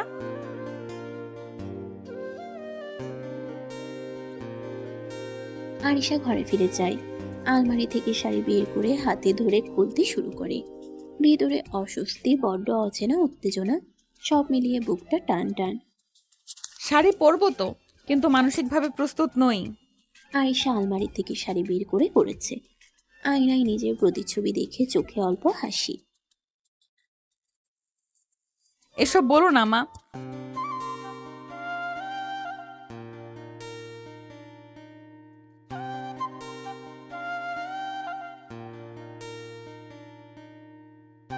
আয়েশা দীর্ঘ শ্বাস ফেলে। মুখে বিরক্তি রাখে না। কথা না বাড়িয়ে সাবধানে নিজের মতো করে হালকা সাজ করে। চোখের কোণে একটু কাজল, ঠোঁটে হালকা লিপস্টিক, চুলও সামান্য বাঁধে। আয়নার দিকে তাকিয়ে আরিশা অনুভব করে শাড়ি, সাজ, মা বাবার ছোট খুশি, সব মিলিয়ে অজান্তেই তার মন কিছুটা নরম হয়ে গেছে। সন্ধান আলো নরম, বাতাসে হালকা ঠান্ডা। আরিশা ব্যালকনিতে দাঁড়িয়ে আকাশের দিকে তাকিয়ে থাকে। মনটা অস্থির, শরীরটা আজও রাতের ঘটনা মনে করে কাঁপছে। হঠাৎ ধীরে ধীরে ছায়ার ভেতর থেকে ঈশান এগিয়ে আসে। চোখে এক অদ্ভুত তৃষ্ণা। আরিশা এখনো ভাবতে পারেনি। ঈশান গিয়ে আর এক মুহূর্ত বিলম্ব না করে গলার কাছে মুখ ডুবিয়ে কিস করতে শুরু করে। তুমি এখন এখানে কিভাবে এলে? দরজা দিয়ে। কি বলো? বাড়ির সবাই দেখেনি তো? দেখেছে তো, কি হয়েছে? মাথা খারাপ হয়ে গেছে তোমার ঈশান, চলে যাও। ঈশান একটু সরে আরিশার ঠোঁটের কাছে আবার মুখ নিয়ে যায়। এবার কিসটা অন্যরকম। ঈশান ঠোঁট কামড়ে ধরে কিস করতে লাগলো। তারপর কিস শেষ করে বলল, অনেক সুন্দর লাগছে শাড়িতে। আরিশা চোখ বুঝে ফেলে। রাগ, লজ্জা, অস্থিরতা সব মিলিয়ে তার বুকটা টান টান। সে নিজেকে সামলে দাঁড়ায়, কিন্তু ভেতরে অদ্ভুত উত্তেজনা। ব্যালকনির হালকা আলোয় আরিশা চোখ চেপে ধরে দাঁড়িয়ে, বুক ধরফর করছে। চলে যাও ঈশান, সবাই দেখবে। সবাই দেখেছে তো। আমি কি লুকিয়ে এসেছি নাকি? কেউ কিছু বলেনি। আপনার মা তো রুম দেখিয়ে দিল। কি বলো? ছি ছি, সবাই কি ভাববে? কি ভাববে? ভাববে আমরা রোম্যান্স করছি। মান সম্মান শেষ আমার। আরিশা দৌড়ে চলে যেতে চায়, কিন্তু ঈশান দ্রুত এগিয়ে এসে কোমরে হাত রেখে থামায়। কেউ কিছু বলবে না, ভয় পাবেন না, আসুন তো। আরিশা কিছুক্ষণ থেমে থাকে, চোখ বন্ধ করে। ঈশান ধীরে ধীরে তার গলায় মুখ ডুবিয়ে আবার কিস করতে শুরু করে। আরিশার কণ্ঠ এবার নরম নয়, স্পষ্ট কাঁপুনি ধরা পড়ে। প্লিজ চলে যাও, একজন আসবে। কে আসবে আবার? তুমি যাও, এখন বলতে পারবো না। ঈশান ধীরে ধীরে কাছে আসে, হঠাৎ ঝুঁকে ঠোঁটে এক চুমু দিয়ে ফিসফিস করে বলে, না বললে যাব না। মাথা খারাপ নাকি? গুলি করে দেবো কিন্তু। করুন, বারণ করেছি নাকি? তুমি সিরিয়াস না ঈশান? এটা আমার বাড়ি, সম্মান আছে, মান সম্মান আছে। ঈশান হালকা করে আরিশার কাঁধে হাত রাখে, গলায় মুখ ডুবিয়ে ধীরে ধীরে বলে, মান সম্মান আমি নষ্ট করতে আসিনি ম্যাডাম। আমি তো শুধু বলছি আপনি আমাকে চান, এটা অস্বীকার করবেন না। এসব ভণ্ডামি বাদ দাও, প্লিজ যাও এখন। ঈশান আরিশার হাতটা ছাড়ল না। চোখে এবার আর দুষ্টামি নেই, আছে কঠিন স্থিরতা। নিজে আসতে বলে আবার চলে যেতে বলছেন। আজ তো যাব না, এখানেই থাকবো। আমি কখন আসতে বললাম? আপনি যার জন্য অপেক্ষা করছেন আমি সেই। কি বলছো এসব? আপনার না দেখা স্বামী, যাকে বিয়ের দিন না দেখেই অপমান করে তাড়িয়ে দিয়েছিলেন। আরিশা যেন বজ্রাঘাতে স্তব্ধ, চোখ বড় বড় হয়ে যায়। সে ভাবতেই পারেনি ছেলেটা ঈশান হতে পারে, কারণ আরিশা তো তাকে দেখেইনি। উল্টো ঘুরে রাগারাগি করে দাঁড়িয়ে দিয়েছিল। তুমি তুমি সে? হ্যাঁ। আরিশার পা কেঁপে ওঠে, দেয়ালে হাত রেখে নিজেকে সামলায়, নিজেকে শক্ত রাখতে চায় আরো। এটা অসম্ভব। বাবা তো বলেছিল অনেক জুনিয়র, তুমি তো এতটাও জুনিয়র না। সেই জন্য কি আপনি অন্যদিকে মুখ ঘুরিয়ে বলেছিলেন আমি এই বিয়ে চাই না? আমি জানতাম না, আমি তোমাকে দেখিনি ঈশান। কিন্তু আমি আপনাকে দেখেছিলাম সেই দিন থেকেই। তাহলে এতদিন এসব কেন? কারণ আপনি এখনো আমার স্ত্রী, আর আমি এখনো আপনারই। আরিশা চোখ বন্ধ করে ফেলে, ভিতরে ভিতরে যেন পুরো পৃথিবী উল্টে যাচ্ছে। সে কি করবে এবার? ঈশান তো এবার সামনে চলে এলো। আরিশা গভীর শ্বাস নিয়ে নিজেকে শক্ত করে নেয়। আমার কাছে ক্যারিয়ার আগে, তাই আমি বিয়েটা মানিনি। আর তুমি পড়াশোনাতেও কেমন ভালো না এই কথাই শুনেছিলাম। সব মিলিয়েই আমি মানতে পারিনি। আমি এখন পড়াশোনা করি ম্যাডাম, পারবেন না? কথাটা বলেই সে মুখ ফিরিয়ে নেয়। ঠিক তখনই ঈশান এক পা এগিয়ে এসে আরিশার একদম কাছে চলে আসে। পারবেন না? আরিশা কিছু বলার আগে ঈশান ধীরে গলায় মুখ ডুবিয়ে নেয়, আস্তে আস্তে চুমু দিতে লাগলো। আরিশা কেঁপে উঠল। ঈশান বলে, মানতে হবে ম্যাডাম। তবু আমি জুনিয়র মানতে পারবো না। এসব করে আমাকে বাধ্য করতে পারবে না। আমি বাধ্য করছি না, আমি আর পারছি না। তুমি বোঝো না আমার জীবনটা কতটা কঠিন। বুঝি, তাই তো এখনো চলে যাইনি। তুমি কেন এত জেদ করছো? কারণ আপনি আমার স্ত্রী, আর আমি হাল ছাড়ার মানুষ না। ঘরটা হঠাৎ খুব ছোট মনে হয়। দুজনের মাঝখানে জমে থাকা না বলা কথা বাতাস ভারী করে তোলে। ঈশান ধীরে ধীরে আরিশার আরো কাছে আসে। নিঃশ্বাসের উষ্ণতা ঠোঁট ছুতেই আরিশা অজান্তেই কেঁপে ওঠে। ঈশান আস্তে করে আরিশার ঠোঁটে কিস করতে থাকে। প্রথমটা খুব নরম, দ্বিতীয়টা একটু বেশি আবেগ জড়িয়ে পড়ে। আরিশার আঙ্গুলগুলো শাড়ি শক্ত করে চেপে ধরে। ঈশান ঈশান কিস থামিয়ে কপাল ছুঁয়ে রাখে, তারপর গলায় মুখ ডুবিয়ে চুমু দিতে দিতে নিচু স্বরে বলে, জানেন 1 বছর হয়ে গেছে আমাদের বিয়ের। 1 বছরও আমরা কখনো ঠিক করে একসাথে হতে পারিনি। আজ আমি আর পালাতে চাই না। এসব ঠিক না। আমি জোর করতে আসিনি আরিশা, আমি শুধু জানতে চাই আজ কি আপনি আমায় আপনার কাছে থাকতে দেবেন? কথাটা বলেই সে আবার খুব আলতো করে ঠোঁটে কিস করে। এবার আরিশা সরিয়ে নেয় না। নীরব ঘরটা হঠাৎ দুজনে নিঃশ্বাসে ভরে যায়। আরিশার চোখের পাতার কোণে জমে থাকা দ্বিধা আর টানাপোড়েন স্পষ্ট। তুমি আমাকে খুব জটিল অবস্থায় ফেলছো। কারণ আপনাকে ছাড়া আমি আর থাকতে পারছি না। ঘরের আলো নরম লাগে। আরিশার ভেতরের দেয়ালগুলো ধীরে ধীরে কাঁপতে শুরু করে। ঈশান আবার ধীরে আরিশার ঠোঁটে কিস করতে শুরু করে। ঘরের ভেতর নিঃশ্বাসের শব্দ ভারী হয়ে আসে। আরিশার চোখ বন্ধ, মাথার ভেতর সব এলোমেলো। ঠিক তখনই ঠক ঠক ঠক দরজায় হালকা নখ। দুজনেই চমকে আলাদা হয়ে যায়। দরজার ওপাশ থেকে মায়ের কণ্ঠ।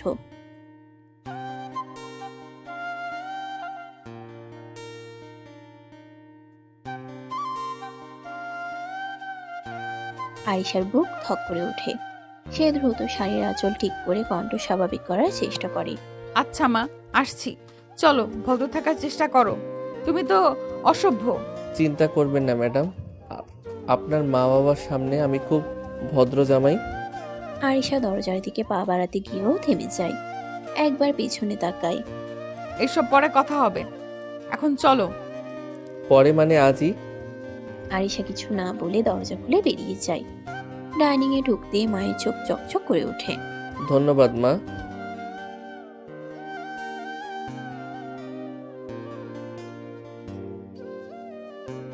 আরিশা চুপ করে প্লেটে ভাত নেয়।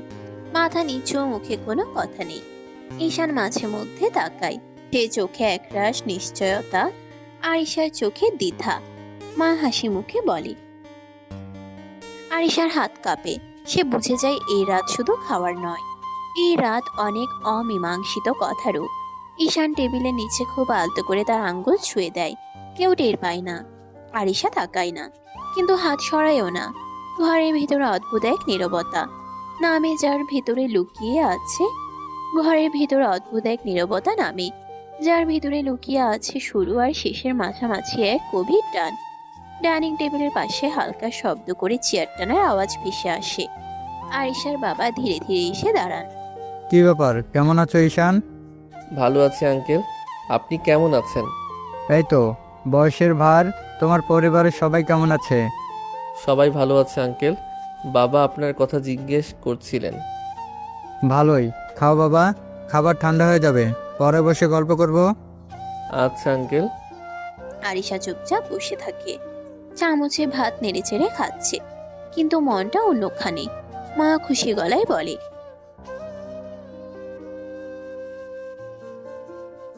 ধন্যবাদ। চোকাচুকি হয় 1 সেকেন্ডের জন্য। আরিশা তাড়াতাড়ি দৃষ্টি সরিয়ে নেয়। বাবা খাবারের ফাঁকে আবার বলেন, অনেকদিন পর ঘরটা আবার ভরা লাগছে। ঈশান সম্মতির সুরে বলে। আমারও তাই মনে হচ্ছে আঙ্কেল। টেবিল জুড়ে স্বাভাবিক কথাবার্তা চলতে থাকে, কিন্তু আরিশা জানে এই স্বাভাবিকতার নিচে জমে আছে বহু না বলা প্রশ্ন। খাবার শেষে ঈশান গ্লাসটা নামিয়ে ধীরে উঠে দাঁড়ায়। কণ্ঠটা ভদ্র, কিন্তু ভেতরে অদ্ভুত টান। তাহলে আমি চলে যাই আজ? আজ না বাবা, তুমি জামাই মানুষ, আজ তো যেতে পারবে না। আঙ্কেল, এমনিতেই হঠাৎ আসা। এসব কথা চলবে না। জামাই শ্বশুরবাড়ির এলে নিয়ম আছে। আটকে রাখছো কেন বাবা? কারণ জামাই শ্বশুরবাড়ি থেকে রাতে যায় না। কথাটা শেষ হতেই ঘরে এক মুহূর্ত নীরবতা নেমে আসে। মায়ের মুখে চাপা হাসি। ঈশান অবাক, তারপর ধীরে হাসে। আরিশার গা লাল হয়ে ওঠে, চোখ নামিয়ে নেয়, আর একটাও কথা না বলে দ্রুত রুমের দিকে চলে যায়। পেছন থেকে মায়ের গলা, লজ্জা পেয়েছে মনে হয়। থাক, যাক, তুমি বসো বাবা, আজ এখানেই থাকবে। আচ্ছা আঙ্কেল। অন্যদিকে রুমে ঢুকে দরজা চাপিয়ে দেয় আরিশা। বুক ধরফর করছে, নিজের সাথে বিড়বিড় করে, এখন কি করে দূরে থাকবো? ঈশান ধীরে এসে রুমের দরজাটা বন্ধ করে দেয়। ক্লিক শব্দটা কানে যেতেই আরিশার বুক কেঁপে ওঠে। কাছে আসবে না ঈশান। ঈশান এক পা এগিয়ে আসে, চোখে ক্লান্তি, কিন্তু তার চেয়েও বেশি জমে থাকা আকাঙ্ক্ষা। এতদিন পরে বউকে কাছে পেয়েছি, আদর না করে ছেড়ে দেবো, এটা কি সম্ভব? এসব বন্ধ করো, এখন না। ঈশান কিছু না বলে ধীরে ঝুঁকে আসে, ঠোঁটে ঠোঁট ডুবিয়ে কিস করতে লাগলো। আরিশার নিঃশ্বাস এলোমেলো হয়ে যায়। ঈশান, শুধু অনুভব করতে দিন, আর কিছু চাইছি না। সে আলতো করে আরিশাকে তুলে নেয়। কোনো তাড়া নেই, কোনো জোর নেই, শুধু বহুদিন জমে থাকা অধিকার আর টান। বিছানায় নামিয়ে দিয়ে ঈশান থেমে যায়, চোখে চোখ রেখে বলে, ভয় পাচ্ছেন? জানি না, সবকিছু হঠাৎ খুব বেশি হয়ে যাচ্ছে। আমরা ধীরে চলবো, কিন্তু আজ আপনি আমাকে দূরে ঠেলবেন না। ঈশানকে দু হাতে ঠেকিয়ে আরিশা শ্বাস টেনে নেয়। ঈশান আবার কাছে টেনে নেয় আরিশাকে। প্লিজ ঈশান, জোর করবে না, আমার সময় লাগবে। 1 বছর দূরে থেকেও কিসের সময় লাগবে আপনার? সব অনুভূতি একসাথে আসে না। ঈশান গলার স্বরটা নরম করার চেষ্টা করে, কিন্তু ভেতরের অস্থিরতা চাপা থাকে না। আমি আর সময় দিতে পারবো না আরিশা। কথাটা বলেই সে ধীরে ঝুঁকে আসে। আরিশা কিছু বলার আগেই ঠোঁটে আলতো ছোঁয়া। আরিশার নিঃশ্বাস কেঁপে ওঠে। ঠিক তখনই ট্রিং ট্রিং, রুমের নীরবতা ছিঁড়ে ফোন বেজে ওঠে। আরিশা চমকে উঠে ঈশানকে ঠেলে দূরে সরায়। চোখে ফিরে আসে কর্তব্যের কঠোরতা। ফোন স্ক্রিনে ভেসে ওঠে থানা। হ্যালো। ম্যাডাম, নতুন কেস এসেছে, এখনই দরকার। ঠিক আছে, আমি আসছি। কল কেটে যায়। ঘরের বাতাস হঠাৎ বদলে যায়। আরিশা ঈশানের দিকে তাকায়। দেখছো, আমার জীবনটা এমনই। তাই তো বলি আমি আপনাকে ভাগ করে নিতে শিখছি। আজ কথা এখানেই থাক। এই কেসটা শেষ হোক, তারপর আর পালানোর সুযোগ দেব না। আরিশা কিছু বলে না, শুধু দরজার দিকে এগিয়ে যায়। রাত আবার দায়িত্বের নামে দুজনকে আলাদা করে দেয়, কিন্তু অসমাপ্ত টানটা আরো গভীর হয়ে থাকে। আরিশা দ্রুত শালটা কাঁধে তুলে নিতে যায়। ঠিক তখনই ঈশান দৃঢ় গলায় বলে ওঠে, আমিও যাব সাথে। এটা আমার ডিউটি ঈশান। এত রাতে আপনাকে একা ছাড়বো না। আমি সব সময় একাই যাই, আজ নতুন কিছু না। আপনি যান একা ঠিকই, কিন্তু আমি কখনো একা যেতে দেইনি। এসব কি বলছো? সব সময় আপনাকে দেখে রাখি আমি, আপনি নিজেও জানেন না। আরিশা এক মুহূর্ত নিঃশব্দ। বুকের ভিতর অদ্ভুত একটা শীতল স্রোত বয়ে যায়। তুমি আমাকে ফলো করো? ফলো না, খেয়াল রাখি। আরিশা কিছু বলতে গিয়েও থেমে যায়। এই প্রথম ঈশানের চোখে সে শুধু দুষ্টুমি নয়, দেখে দায়িত্ব, ভয় আর ভালোবাসার অদ্ভুত মিশেল। এটা ঠিক না। ঠিক ভুল জানি না, শুধু জানি আপনাকে নিয়ে আমি অযত্ন করতে পারি না। বাইরে পুলিশের গাড়ির সাইরেনের ক্ষীণ শব্দ ভেসে আসে। সময় ফুরিয়ে আসছে। আরিশা একবার গভীরভাবে তাকায় ঈশানের দিকে। ঠিক আছে, কিন্তু সীমা বুঝে চলবে। সীমা তো আপনি ঠিক করে দেবেন ম্যাডাম। দুজন পাশাপাশি দরজার দিকে এগিয়ে যায়, একজন দায়িত্বের টানে, আরেকজন অদৃশ্য পাহারাদারের মতো। আরিশা ধীরে ধীরে নিচের সিঁড়ি নামতে থাকে। ঈশান তার পাশে ধীরে ধীরে এগিয়ে আসে। বাইরে দাঁড়িয়ে থাকা অফিসার চোখ বড় করে তাকিয়ে বলে, আপনার সাথে কে? আমার হাজবেন্ড। আপনি বিবাহিত? এসব ব্যক্তিগত আলাপ করতে নেই, চলুন কেসের দিকে যাই। ঈশান চুপচাপ তার পাশে দাঁড়িয়ে আছে। দূরের হালকা আলো তাদের ভ্রাতৃত্বপূর্ণ পেশাদারিত্ব আর ব্যক্তিগত টানাপোড়েন একসাথে ফুটিয়ে তোলে। আরিশা ও ঈশান অফিসের গাড়িতে বসে কেস হ্যান্ডেল করতে এগিয়ে চলে। রাতের হালকা বাতাস মুখে লাগে, কিন্তু দুজনের মনে মনে টান আর দায়িত্বের ছাপ একসাথে থাকে। আজকের কেসটা একটু জটিল, সবার সতর্ক থাকতে হবে। চিন্তা করবেন না ম্যাডাম, আমি আপনার পাশে আছি। আরিশা চুপচাপ তাকিয়ে থাকে। ঈশানের উপস্থিতি তার মনকে কিছুটা নিশ্চিন্ত করে। কেসের স্থানে পৌঁছে তারা সকলে সতর্কভাবে কাজ শুরু করে। দৃশ্যটা জটিল, রিপোর্টার প্রমাণের খোঁজ, অফিসারের নির্দেশনা মেনে চলা, সব মিলিয়ে একটা কঠিন রাত। কাজের মধ্যে মাঝে মাঝে ঈশান আর আরিশার চোখ মিলতে থাকে। একটু অবসর হলেও দুজনের মধ্যে অদ্ভুত টান স্পষ্ট। কেস শেষ, সব ঠিকঠাক হয়েছে। হ্যাঁ, ঝামেলা শেষ হলো। গাড়ি বাড়িয়ে দোরগোড়ায় পৌঁছালে দুজন চুপচাপ বসে থাকে। তারপর নেমে দুজনেই ঘরে চলে যায়। ঈশান রুমের দরজা ধীরে বন্ধ করে দেয়। আরিশা সোফায় বসে ক্লান্ত চোখে তাকিয়ে থাকে। প্লিজ ঈশান, আমি ক্লান্ত, কাছে আসবে না। ঈশান তার পাশে এসে দাঁড়িয়ে, চোখের নরম আলোর মতো উষ্ণতা। ঈশান আলতো স্পর্শ করে গলায় মুখ ডুবিয়ে বলে, সব ক্লান্তি দূর করে দেব সোনা, একটু আদর করতে দাও। আরিশা কিছু বলার আগে ঈশান আবার ঠোঁটে ঠোঁট ডুবিয়ে কিস করতে লাগলো। ধীরে ধীরে কোমল ভাবে যেন সব ক্লান্তি ভেঙে যাবে। আরিশা চোখ বন্ধ করে রাখে। ভেতরে বুঝতে পারছে আজ ঈশান থামবে না। চোখে কিছুটা ভীতি, কিছুটা আকাঙ্ক্ষা। হাতগুলো অচেতন ভাবে ঈশানের কাঁধে পড়ে। মনের ভেতর ঘুরছে, এই ধরনের ঘনিষ্ঠতা তার কাছে নতুন, কিন্তু এক অদ্ভুত সুরের মতো টানে। ঈশান চুপচাপ থাকে না। কিছু সময় মুখ ডুবিয়ে, কিছু সময় ঠোঁটের নরম স্পর্শ দিয়ে ধীরে ধীরে আদর করতে থাকে। আরিশা আর কিছু বলে না, শুধু অনুভব করে, অবস্থা বুঝতে চেষ্টা করে, আর ভেতরে ছোট্ট হাহাকার বয়। ঈশান আস্তে আস্তে গলায় কিস করতে করতে নিচে নেমে যায়। আরিশা ঈশানের চুল খামচে ধরল। ঈশান এক ঝটকায় কোলে করে বিছানায় শুয়ে দিয়ে আদর করতে লাগলো সারা শরীরে। সারা রাত চলতে থাকলো আদর। সকালবেলা আরিশা ডাকছে। সকালের হালকা আলো রুমে ঢুকতে আরিশার ঘুম ভাঙলো। ছাড়ো ঈশান, ডিউটিতে যাব, সময় কম। না সোনা, আরও একটু থাকো। না, সময় নাই, সরো ঈশান। ঈশান কিছুক্ষণ চুপচাপ তাকিয়ে থাকে। ভেতরের আকুলতা চোখে স্পষ্ট, কিন্তু আরিশা দৃঢ়তা দেখে ধীরে ধীরে সরে যায়। ঠিক আছে, এখন সরছি, পরে কিন্তু সরবো না। আরিশা মাথা নেড়ে সম্মতি জানালো। আরিশা ফ্রেশ হয়ে রেডি হলো। ঈশান ধীরে ধীরে রুমের পাশে দাঁড়িয়ে শেষবার চোখে চোখ রেখে বলল, ভালো থাকো, আমি তোমার জন্য অপেক্ষা করব। আরিশা ব্যাগটা তুলে ডিউটির জন্য বেরিয়ে চলে। আরিশা সিঁড়ি নামতেই মা বসে তাকিয়ে বললেন, ডিউটি আছে মা।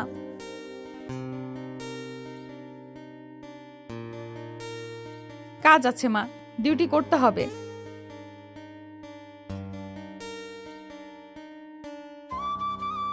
আরিশা কিছুক্ষণ চুপ করে দাঁড়ালো। মায়ের চোখে স্নেহ আর ঈশানের জন্য অপেক্ষা একসাথে ফুটে উঠেছে। অবশেষে আরিশা মন থেকে মাথা নেড়ে সম্মতি জানালো। আচ্ছা মা, আজ থাকবো। আরিশা রুমে ধীরে ফিরে আসে। ঈশান বিছানার পাশে বসে তাকিয়ে আছে, চোখে আগুন আর উচ্ছ্বাসের মিশেল। কি ব্যাপার, চলে আসলে কেন? মা যেতে দিল না। ঈশানের চোখে একরাশ খুশি ছড়িয়ে পড়ে। সে দ্রুত এগিয়ে এসে আরিশাকে জড়িয়ে ধরে বলল, আমার শাশুড়ি মা বুঝলো, আমাকে বাঁচিয়ে রাখলেন, ধন্যবাদ, তাকে অনেক ধন্যবাদ। আর কি বলবো, মা বলল আজ বাইরে যেও না। ঠিকই বললেন, আজ শুধু আমরা থাকবো। সারাদিন ঈশান আরিশাদের বাড়িতেই থাকলো। বিকেল পর্যন্ত দুজন একসাথে সময় কাটালো। ক্লান্তি, হেসে খেলে ছোট ছোট মুহূর্তের আনন্দ। এরপর ঈশান বাড়ি থেকে বের হয়ে বন্ধুদের সঙ্গে আড্ডা দিতে গেল। বন্ধুরা চোখ বড় করে তাকিয়ে বলল, কই ছিলি রে আজ? বউয়ের কাছে ছিলাম। মজা করিস নাকি? মজা কোন দুঃখে করব, এটা সত্যি। তুই তো বিয়ে করিস নাই রে, বলিস নাই কেন? আরও 1 বছর আগে করেছি। বলিস নাই কেন? এতদিন বউ মানতো না, তাই বলি নাই। এবার একটু মানছে, তাই বললাম। বন্ধুরা অবাক হয়ে একবার চুপ করে থাকে। তারপর সবাই হেসে ওঠে। ঈশানের চোখে হালকা উষ্ণতা আর খুশি। রাতের নীরবতায় ঈশান বাড়ির বাগানে ঢুকতেই মায়ের কণ্ঠ ভেসে আসে। মা বসেছিলেন। ছেলের মুখের দিকে তাকিয়ে বুঝে নেন আজ কিছু একটা বদলেছে। কি রে ঈশান, আরিশা কি তোকে মেনেছে? ঈশান জুতা খুলতে খুলতে হালকা হাসে, চোখে ক্লান্তি কিন্তু তার চেয়েও বেশি আশা। পুরোপুরি না, তবে কিছুটা মেনেছে। তাহলে হলো, একদিন কি সব হয় নাকি? এবার বাড়ি আনার ব্যবস্থা কর। দেখি মা, কথা বলে দেখি সে কি বলে। ধৈর্য ধরিস, ও শক্ত মেয়ে, কিন্তু মনটা খারাপ না। ঈশান মাথা নেড়ে সম্মতি জানায়। মনের ভিতর আরিশার মুখটা ভেসে ওঠে, রাগী চোখ, কঠিন কথা আর তার আড়ালে লুকিয়ে থাকা দ্বিধা। একদিন ঠিকই মানবে, পুরোপুরি। রাত আরো গভীর হয়, কিন্তু ঈশানের চোখে ঘুম নেই। সেখানে শুধু অপেক্ষা আর ভবিষ্যতের স্বপ্ন। পরের দিন সকালটা ঈশানের জন্য অদ্ভুত রকমের টান টান। মনটা ঠিক মতো স্থির হচ্ছিল না। তবুও নিজেকে সামলে থানার সামনে এসে দাঁড়ায় সে। থানার গেটের ভেতরে ঢুকতেই চারপাশে চেনা গম্ভীর পরিবেশ, ইউনিফর্ম করা কণ্ঠ, দ্রুত পায়ের শব্দ। ঈশান গেটের পাশে দাঁড়িয়ে থাকা কনস্টেবলটার দিকে এগিয়ে যায়। ভাই, একটু আরিশা ম্যামকে ডাকবেন। কনস্টেবল ঈশানের দিকে সন্দেহ ভরা চোখে তাকায়। উপর নিচে একবার ভালো করে দেখে নেয়। আপনি কে? ওনার হাজবেন্ড। কি বলেন? আরিশা ম্যাম তো কখনো। জানি, কিন্তু কথাটা সত্যি। কনস্টেবল আর কিছু না বলে ভেতরের দিকে চলে যায়। কিছুক্ষণ পর থানার ভেতর থেকে পরিচিত শক্ত পায়ের শব্দ শোনা যায়। আরিশা বেরিয়ে আসে। ইউনিফর্মে গাম্ভীর্য, চোখে চিরচেনা কঠোরতা। ঢুকে পড়তেই ঈশানকে দেখে থমকে যায় সে। তুমি এখানে কেন? তোমার সাথে কথা বলতে এসেছি। থানা কোনো গল্প করার জায়গা না ঈশান। জানি, তাই তো বাইরে দাঁড়িয়ে আছি। মুহূর্ত চুপচাপ। চারপাশে লোকজনের কৌতূহলী দৃষ্টি আরিশা টের পায়। আরিশা জানে এখানে দাঁড়িয়ে গল্প করলে তাকে কৈফিয়ত দিতে হবে, তাই বলল, 10 মিনিট, এর বেশি না। 10 মিনিটই যথেষ্ট। দুজন থানার গেটের বাইরে এসে দাঁড়ায়। রোদে আরিশার মুখ আরো কঠিন লাগছে। ঈশান একবার সে মুখে তাকিয়ে দেখলো ভালো করে। বলো, কি বলতে এসেছো? মা বলেছে তোমাকে বাড়ি আনার কথা ভাবতে। এত সহজ নাকি? না, তাই তো ভাবছি। জোর করছি না। কথার মাঝখানে হালকা নীরবতা নামে। 10 মিনিটের ভেতর যেন কত কথাই জমে আছে। আরিশা মুখ ফিরিয়ে নেয়। এখন যাও, ডিউটিতে আছি। ঠিক আছে, কিন্তু একদিন কথা বলতে দেবে শান্তভাবে। আরিশা কিছু বলে না, শুধু একবার তাকায়। সেই তাকানোয় রাগের সাথে একটু দ্বিধাও লুকিয়ে থাকে। থানার গেটের সামনে তখনও মানুষের আনাগোনা। আরিশা ঘড়ির দিকে তাকিয়ে ডিউটিতে ফেরার প্রস্তুতি নিচ্ছিল। হঠাৎ ঈশান আচমকা আরিশার হাতটা ধরে ফেলে। এই হাত ছাড়ো, কি করছো? একটু এদিকে আসো। কেন? তোমাকে লাগবে এখানে। পাগল হয়েছো? না, একটু না। চলো গাড়িতে। ঈশান, মাথা খারাপ নাকি? এটা থানা। তাতে কি? আমি কি চুরি করছি? নিজের বউয়ের সাথে একটু রোম্যান্স করব, এতে এত ভয়? একদম বেহায়া। বেহায়া তো তোমারই। ছেড়ে দাও বলছি। কিন্তু ঈশান আর শোনে না। হালকা টানেই তাকে নিজের গাড়ির দিকে নিয়ে যায়। চারপাশে কেউ তেমন খেয়ালও করে না, সবাই নিজের কাজে ব্যস্ত। গাড়ির দরজা খুলে। ওঠো। না। 5 মিনিট, তারপর নিজে নেমে যাবে, কসম। আরিশা এক মুহূর্ত থামে। রাগে বুক ধড়ফড় করছে, তবু অজান্তেই গাড়িতে উঠে পড়ে। দরজা বন্ধ হতেই চারপাশ নিস্তব্ধ। এখন বলো, নাটক কেন? কারণ আমি তোমাকে একটু নিজের করে চাই। এই করা ম্যাডামটা না, আমার আরিশাকে। এসব কথা থানার সামনে বলা যায়? তাই তো গাড়িতে এনেছি। গাড়ির ভেতরটা নিঃশব্দ। বাইরের কোলাহল যেন দরজার বাইরে আটকে গেছে। ঈশান ধীরে ধীরে আরিশার কাছে ঝুঁকে আসে। কোনো তাড়া নেই, কোনো জোরও না, শুধু নরম একটা উপস্থিতি। ঈশান আস্তে করে আরিশার গলার পাশে মুখ নামায়, তারপর গলায় মুখ ডুবিয়ে কিস করতে লাগলো। আরিশা কেঁপে উঠে।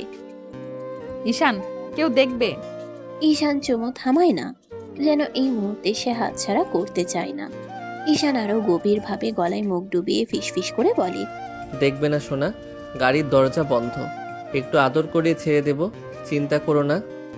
আরিশা কিছু বলার আগে ঈশান ধীরে তার ঠোঁটের দিকে ঝুঁকে পড়ে, তারপর ঠোঁট কামড়ে ধরে কিস করতে লাগলো। এবার আরিশা আর পিছিয়ে যায় না। অজান্তেই তার হাত উঠে যায় ঈশানের চুলের ভেতর, আঙ্গুল গেঁথে ধরে। কিছু মুহূর্ত থাকে যেখানে রাগ, ভয়, নিয়ম সব চুপ করে যায়। থেকে যায় শুধু চাপা অনুভূতি আর জমে থাকা না বলা কথা। ঈশান ধীরে ধীরে কিস শেষ করে কপাল ঠেকিয়ে রাখে আরিশার কপালে। বলেছিলাম না আমি জোর করব না, তোমার ইচ্ছেতেই থামবো। আরিশা চোখ নামিয়ে নেয়, কিছু বলে না, কিন্তু তার হাতটা এখনো ঈশানের চুলে আটকানো। গাড়ির ভেতর নিঃশ্বাসের শব্দটা কিছুটা ভারী হয়ে ওঠে। গাড়ির ভেতরে নীরবতা ভেঙে ঈশান ধীরে সরে আসে, চোখে একরাশ দুষ্টু হাসি, গলায় নরম সুর। এখন যাও, ডিউটি করো। আরিশা আয়নায় নিজের মুখটা একবার দেখে নেয়, ঠোঁটের হালকা লালচে ভাব দেখে রেগে যায়। আর আসবে না বেয়াদব, আমার ঠোঁট ফুলে গেছে, সবাই হাসবে। হাসুক, সবাই জানুক তোমার স্বামী আছে। তুমি একদম নির্লজ্জ। স্বামীর অধিকার নির্লজ্জ হলে আমি সেই নির্লজ্জই থাকবো। আরিশার বুকের ভেতরটা কেমন জানি করে ওঠে। রাগ, লজ্জা আর অস্বীকারের আড়ালেও কোথাও যেন এক ফোঁটা সত্য লুকিয়ে থাকে, সে একা নয়। আরিশা গাড়ির দরজা খুলে নামতে নামতে বলে, সাবধান করলাম, থানার সামনে এসব করলে কিন্তু হাত করা পরাবো। হাত করা হলেও সমস্যা নাই ম্যাডাম, আপনার হাতেই পড়লে শাস্তিটা মধুর। আরিশা আর এক সেকেন্ডও দাঁড়ায় না, রেগে হেঁটে থানার ভিতরে ঢুকে পড়ে। পিছনে দাঁড়িয়ে ঈশান তাকিয়ে থাকে, চোখে গর্ব, ঠোঁটে হালকা হাসি। রাত বেশ গভীর, ডিউটির ক্লান্তি গায়ে মেখে আরিশা ঘরে ঢুকে ব্যাগটা নামিয়ে চুপচাপ ফ্রেশ হয়ে নেয়। আয়নায় নিজের মুখটা একবার দেখে নেয়, চোখে ক্লান্তি, ভেতরে অদ্ভুত এক অস্থিরতা। নিচে নামতেই রান্নাঘর থেকে মায়ের ডাক। আরিশা আর কথা বাড়ায় না, চুপচাপ বসে ভাত নেয়। কয়েক লোকমা খাওয়ার পর মা পাশের চেয়ারে বসে তাকিয়ে থাকে। ও কেন প্রতিদিন আসবে মা?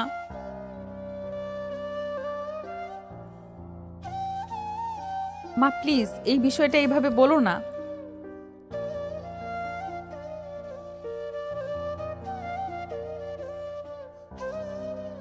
আরিশা জবাব দিতে যাবে, ঠিক তখনই টিং টং কলিং বেলের শব্দে ঘরের ভেতরটা কেঁপে ওঠে। মা উঠে দাঁড়ায়। মা দরজার দিকে এগিয়ে যায়। গেট খুলতেই সামনের আলোয় একটা পরিচিত মুখ। আসসালামু আলাইকুম মা।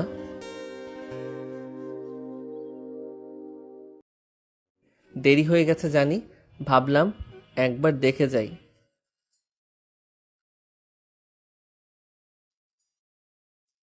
ভেতর থেকে সব শুনে আরিশা উঠে দাঁড়ায়। ডাইনিং টেবিলের পাশে দাঁড়িয়ে দরজার দিকে তাকিয়ে থাকে। ঈশান ঘরে ঢুকতেই দুজনে চোখাচোখি হয়। এক মুহূর্তে নীরবতা। মা খেয়াল করে দুজনের দিকে তাকায়।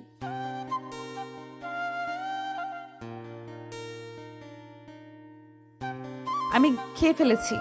সমস্যা নাই মা, আমি একটু বসেই যাব।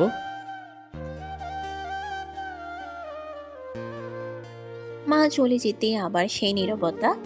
ঈশান ধীরে এগিয়ে এসে চেয়ার টানে। কেমন ছিল ডিউটি? যেমন থাকে। ঠোঁট ঠিক আছে তো? একদম কথা বাড়াবে না। ঘরের ভেতর বাতাসটা হঠাৎই ভারী হয়ে আসে। আরিশা হাত গুটিয়ে দাঁড়িয়ে থাকে, চোখে বিরক্তি আর ঠোঁটে জমে থাকা অভিযোগ। কেন এসেছো আবার? ঈশান ধীরে হেসে তাকায়। সে হাসিতে দুষ্টুমি আছে, আবার অধিকারও। তার থেকে বেশি আছে আরিশাকে জ্বালানোর ইচ্ছে। স্বামী বউয়ের কাছে কেন আসে সেই জন্য এসেছি। তোমার সাহস দিন দিন বেড়েই যাচ্ছে ঈশান। পুলিশ ম্যামের বর যদি সাহস না রাখে তাহলে লোকে কি বলবে বলো? আরিশা কিছু বলতে যাবে, ঠিক তখনই মা হাতে খাবারের ট্রে নিয়ে ঘরে ঢুকে পড়ে।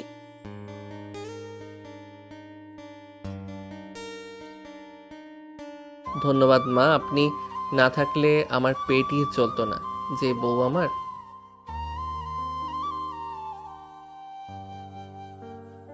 মা তুমি যাও তো। মা বুঝে যায় আর কিছু বলে না, চুপচাপ বেরিয়ে যায়। ঈশান বসে বসে হেঁটে থাকে। আরিশা জানালার পাশে দাঁড়িয়ে বাইরে তাকিয়ে থাকে, কিন্তু কানটা ঠিকই ওর দিকেই। খাওয়া শেষ করে ঈশান হাত ধুয়ে উঠে দাঁড়ায়। আমি একটু রুমে যাই। কে বলেছে আমার রুমে যেতে? এই বাড়িতে আমার বউয়ের একটা রুম আছে, আমি সেখানেই যাব। আরিশা কিছু বলার আগে ঈশান হেঁটে তার রুমের দিকে চলে যায়। কিছুক্ষণ পর আরিশাও রুমে ঢুকে। দরজা বন্ধ হতেই ঈশান পেছন ফিরে তাকায়। রাগ করলে তোমাকে আরো সুন্দর লাগে জানো। একদম বাজে কথা বলবে না। আমি শুধু সত্যি বলি আরিশা, তুমি যতই শক্ত হও দেখতে কিন্তু মাশাআল্লাহ। ঘরের ভেতর নরম আলো। জানালার পর্দা একটু নড়ে উঠছে। ঈশান বিছানার পাশে দাঁড়িয়ে, চোখে সেই চেনা দুষ্টু আত্মবিশ্বাস। শাড়ি পরে আসো। তোমার কথা মতো চলতে পারবো না, আমি যা ইচ্ছে তাই করব। ঈশান হালকা হেসে আলমারি দিকে এগিয়ে যায়। দরজা খুলে একটার পর একটা শাড়ি সরিয়ে শেষমেশ একটা হালকা রঙের শাড়ি বের করে। তাহলে আমি পরিয়ে দেই। কি বেয়াদবি করছো তুমি? একটু পরেই তো সব দেখবো। এত লজ্জা কিসের ম্যাডাম?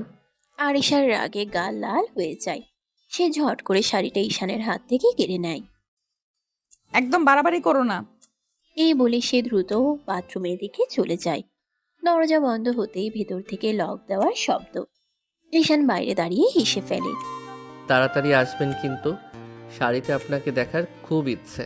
বাথরুমের ভেতর আরিশা আয়নার সামনে দাঁড়িয়ে গভীর নিঃশ্বাস নেয়। হাত কাঁপছে রাগে না অস্বস্তিতে, সে নিজেই বুঝতে পারে না। কিছুক্ষণ পর দরজা খুলে যায়। আরিশা ধীরে বের হয়, শাড়িটা পরা, চুল আলগা করে বাঁধা। ঈশান এক মুহূর্ত থেমে যায়, চোখ সরাতে পারে না। দেখো আমি তো বলেছিলাম শাড়িতে তোমাকে আলাদা লাগে। তাকিয়ে থাকো না। আমার কাছে এটা অনেক বড় ব্যাপার, কারণ তুমি আমার বউ। আরিশা কিছু বলে না, শুধু জানালার দিকে তাকিয়ে থাকে। বুকের ভেতর অদ্ভুত একটা টান। ঘরের আলোটা নরম হয়ে আসে, বাইরের রাত গাঢ়। ঈশান ধীরে আরিশার কাছে এগিয়ে আসে। ঈশান কানের কাছে মুখ এনে খুব নিচু গলায় বলে, আজ তোমাকে অনেক আদর করব সোনা, তুমি পাগল হয়ে যাবে। আরিশা কিছু বলার আগে ঈশান ঠোঁটে ঠোঁট ডুবিয়ে দিল। আরিশা কিছু বলার আগে ঈশান ঠোঁট ডুবিয়ে দিল আরিশার ঠোঁটে। কিস করতে লাগলো পাগলের মতো। আরিশার শরীর কেঁপে ওঠে, তবু সে সরিয়ে নেয় না নিজেকে। ঈশান তাকে খুব সাবধানে কোলে তুলে বিছানায় শুয়ে দেয়। ঈশান, চুপ, আজ কিছু বলার দরকার নেই, আজ শুধু চুপ থাকো। আরিশা আর কিছু বলে না। সে জানে এই মানুষটা তার স্বামী, এই স্পর্শে দখল আছে, কিন্তু অচেনা কিছু নেই। ঈশান তার হাত দুটো নিজের হাতের ভিতর নেয়। 1 বছর ধরে কত কিছু জমেছিল জানো? রাগ, অভিমান, ইচ্ছে, সব। আমি সহজ মানুষ না, তুমি জানো। জানি, তাই তো ছাড়িনি, ভালোবেসে আগলে রাখবো। ঘরের ভিতর শব্দ কমে আসে, কথা থেমে যায়, শুধু নিঃশ্বাস আর উপস্থিতির উষ্ণতা। ঈশান আস্তে আস্তে পুরোটা নিজের আয়ত্তে নিয়ে নিল। আরিশা ও ঈশানের আদর ভালোবাসা উপভোগ করতে লাগলো। 2 মাস কেটে গেছে। এই 2 মাসে আরিশার ভেতরের কঠিন দেয়ালটা ধীরে ধীরে নরম হয়েছে। রাগে পুলিশ ম্যাডামের চোখে এখন আর ঈশানের জন্য শুধু বিরক্তি নেই, আছে বিশ্বাস, অভ্যাস আর নিঃশব্দ ভালোবাসা। আজ নতুন করে অনুষ্ঠান হয়েছে, সব নিয়ম মেনে সবার সামনে আবার বিয়ে হয়েছে তাদের। ঈশানদের বাড়ির বাসর ঘরটা নরম আলোয় ভরা, ফুলের গন্ধে নতুন শুরু করার উত্তেজনায় ঘরটা যেন আরো উষ্ণ। আরিশা বিছানার পাশে বসে আছে, শাড়ির আঁচল ঠিক করতে করতেই একবার আয়নায় তাকায়। নিজেকে চিনতে কষ্ট হয়, এই মেয়েটা কি সত্যি সেই রাগী আরিশা? দরজা খুলে ঈশান ঢোকে, চোখে হাসি, মুখে সেই চেনা দুষ্টুমি। ঈশান হালকা হাসি দিয়ে বলে, কি ম্যাডাম, শেষ পর্যন্ত আমার বেডরুমে এলেন তো? আর কি উপায় আছে, এভাবে বেহায়ার মতো ঘুরছো, না এলে উপায় রাখুনি। ঈশান ধীরে কাছে আসে, তার চোখে আজ কোনো জেদ নেই, শুধু গভীর ভালোবাসা। বেহায়া না ম্যাডাম, এটার নাম ভালোবাসা। আরিশা আর কিছু বলে না। এই মানুষটার কথায় এখন আর রাগ জাগে না, বরং একরকম শান্তি। ঈশান খুব আলতো করে তার গলায় হাত রাখে, কপালে ঠোঁট ছুঁয়ে দেয়। আরিশা চোখ বন্ধ করে ফেলে। এই স্পর্শ এখন আর অচেনা নয়। ঈশান তাকে ধীরে কোলে তুলে নেয়, বিছানায় বসিয়ে পাশে বসে। জানো, এখন আর তুমি শুধু পুলিশ ম্যাডাম না, তাহলে কি? আমার ঘর, আমার শান্তি। আরিশা প্রথমবার নিজে থেকে ঈশানের কাঁধে মাথা রাখে। কোনো বাধা নেই, কোনো ভয় নেই।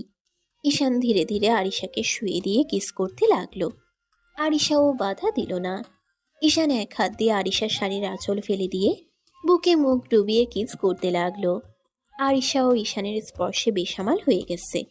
আস্তে আস্তে দুজন ভালোবাসার গভীর সাগরে ডুব দিল। সমাপ্ত।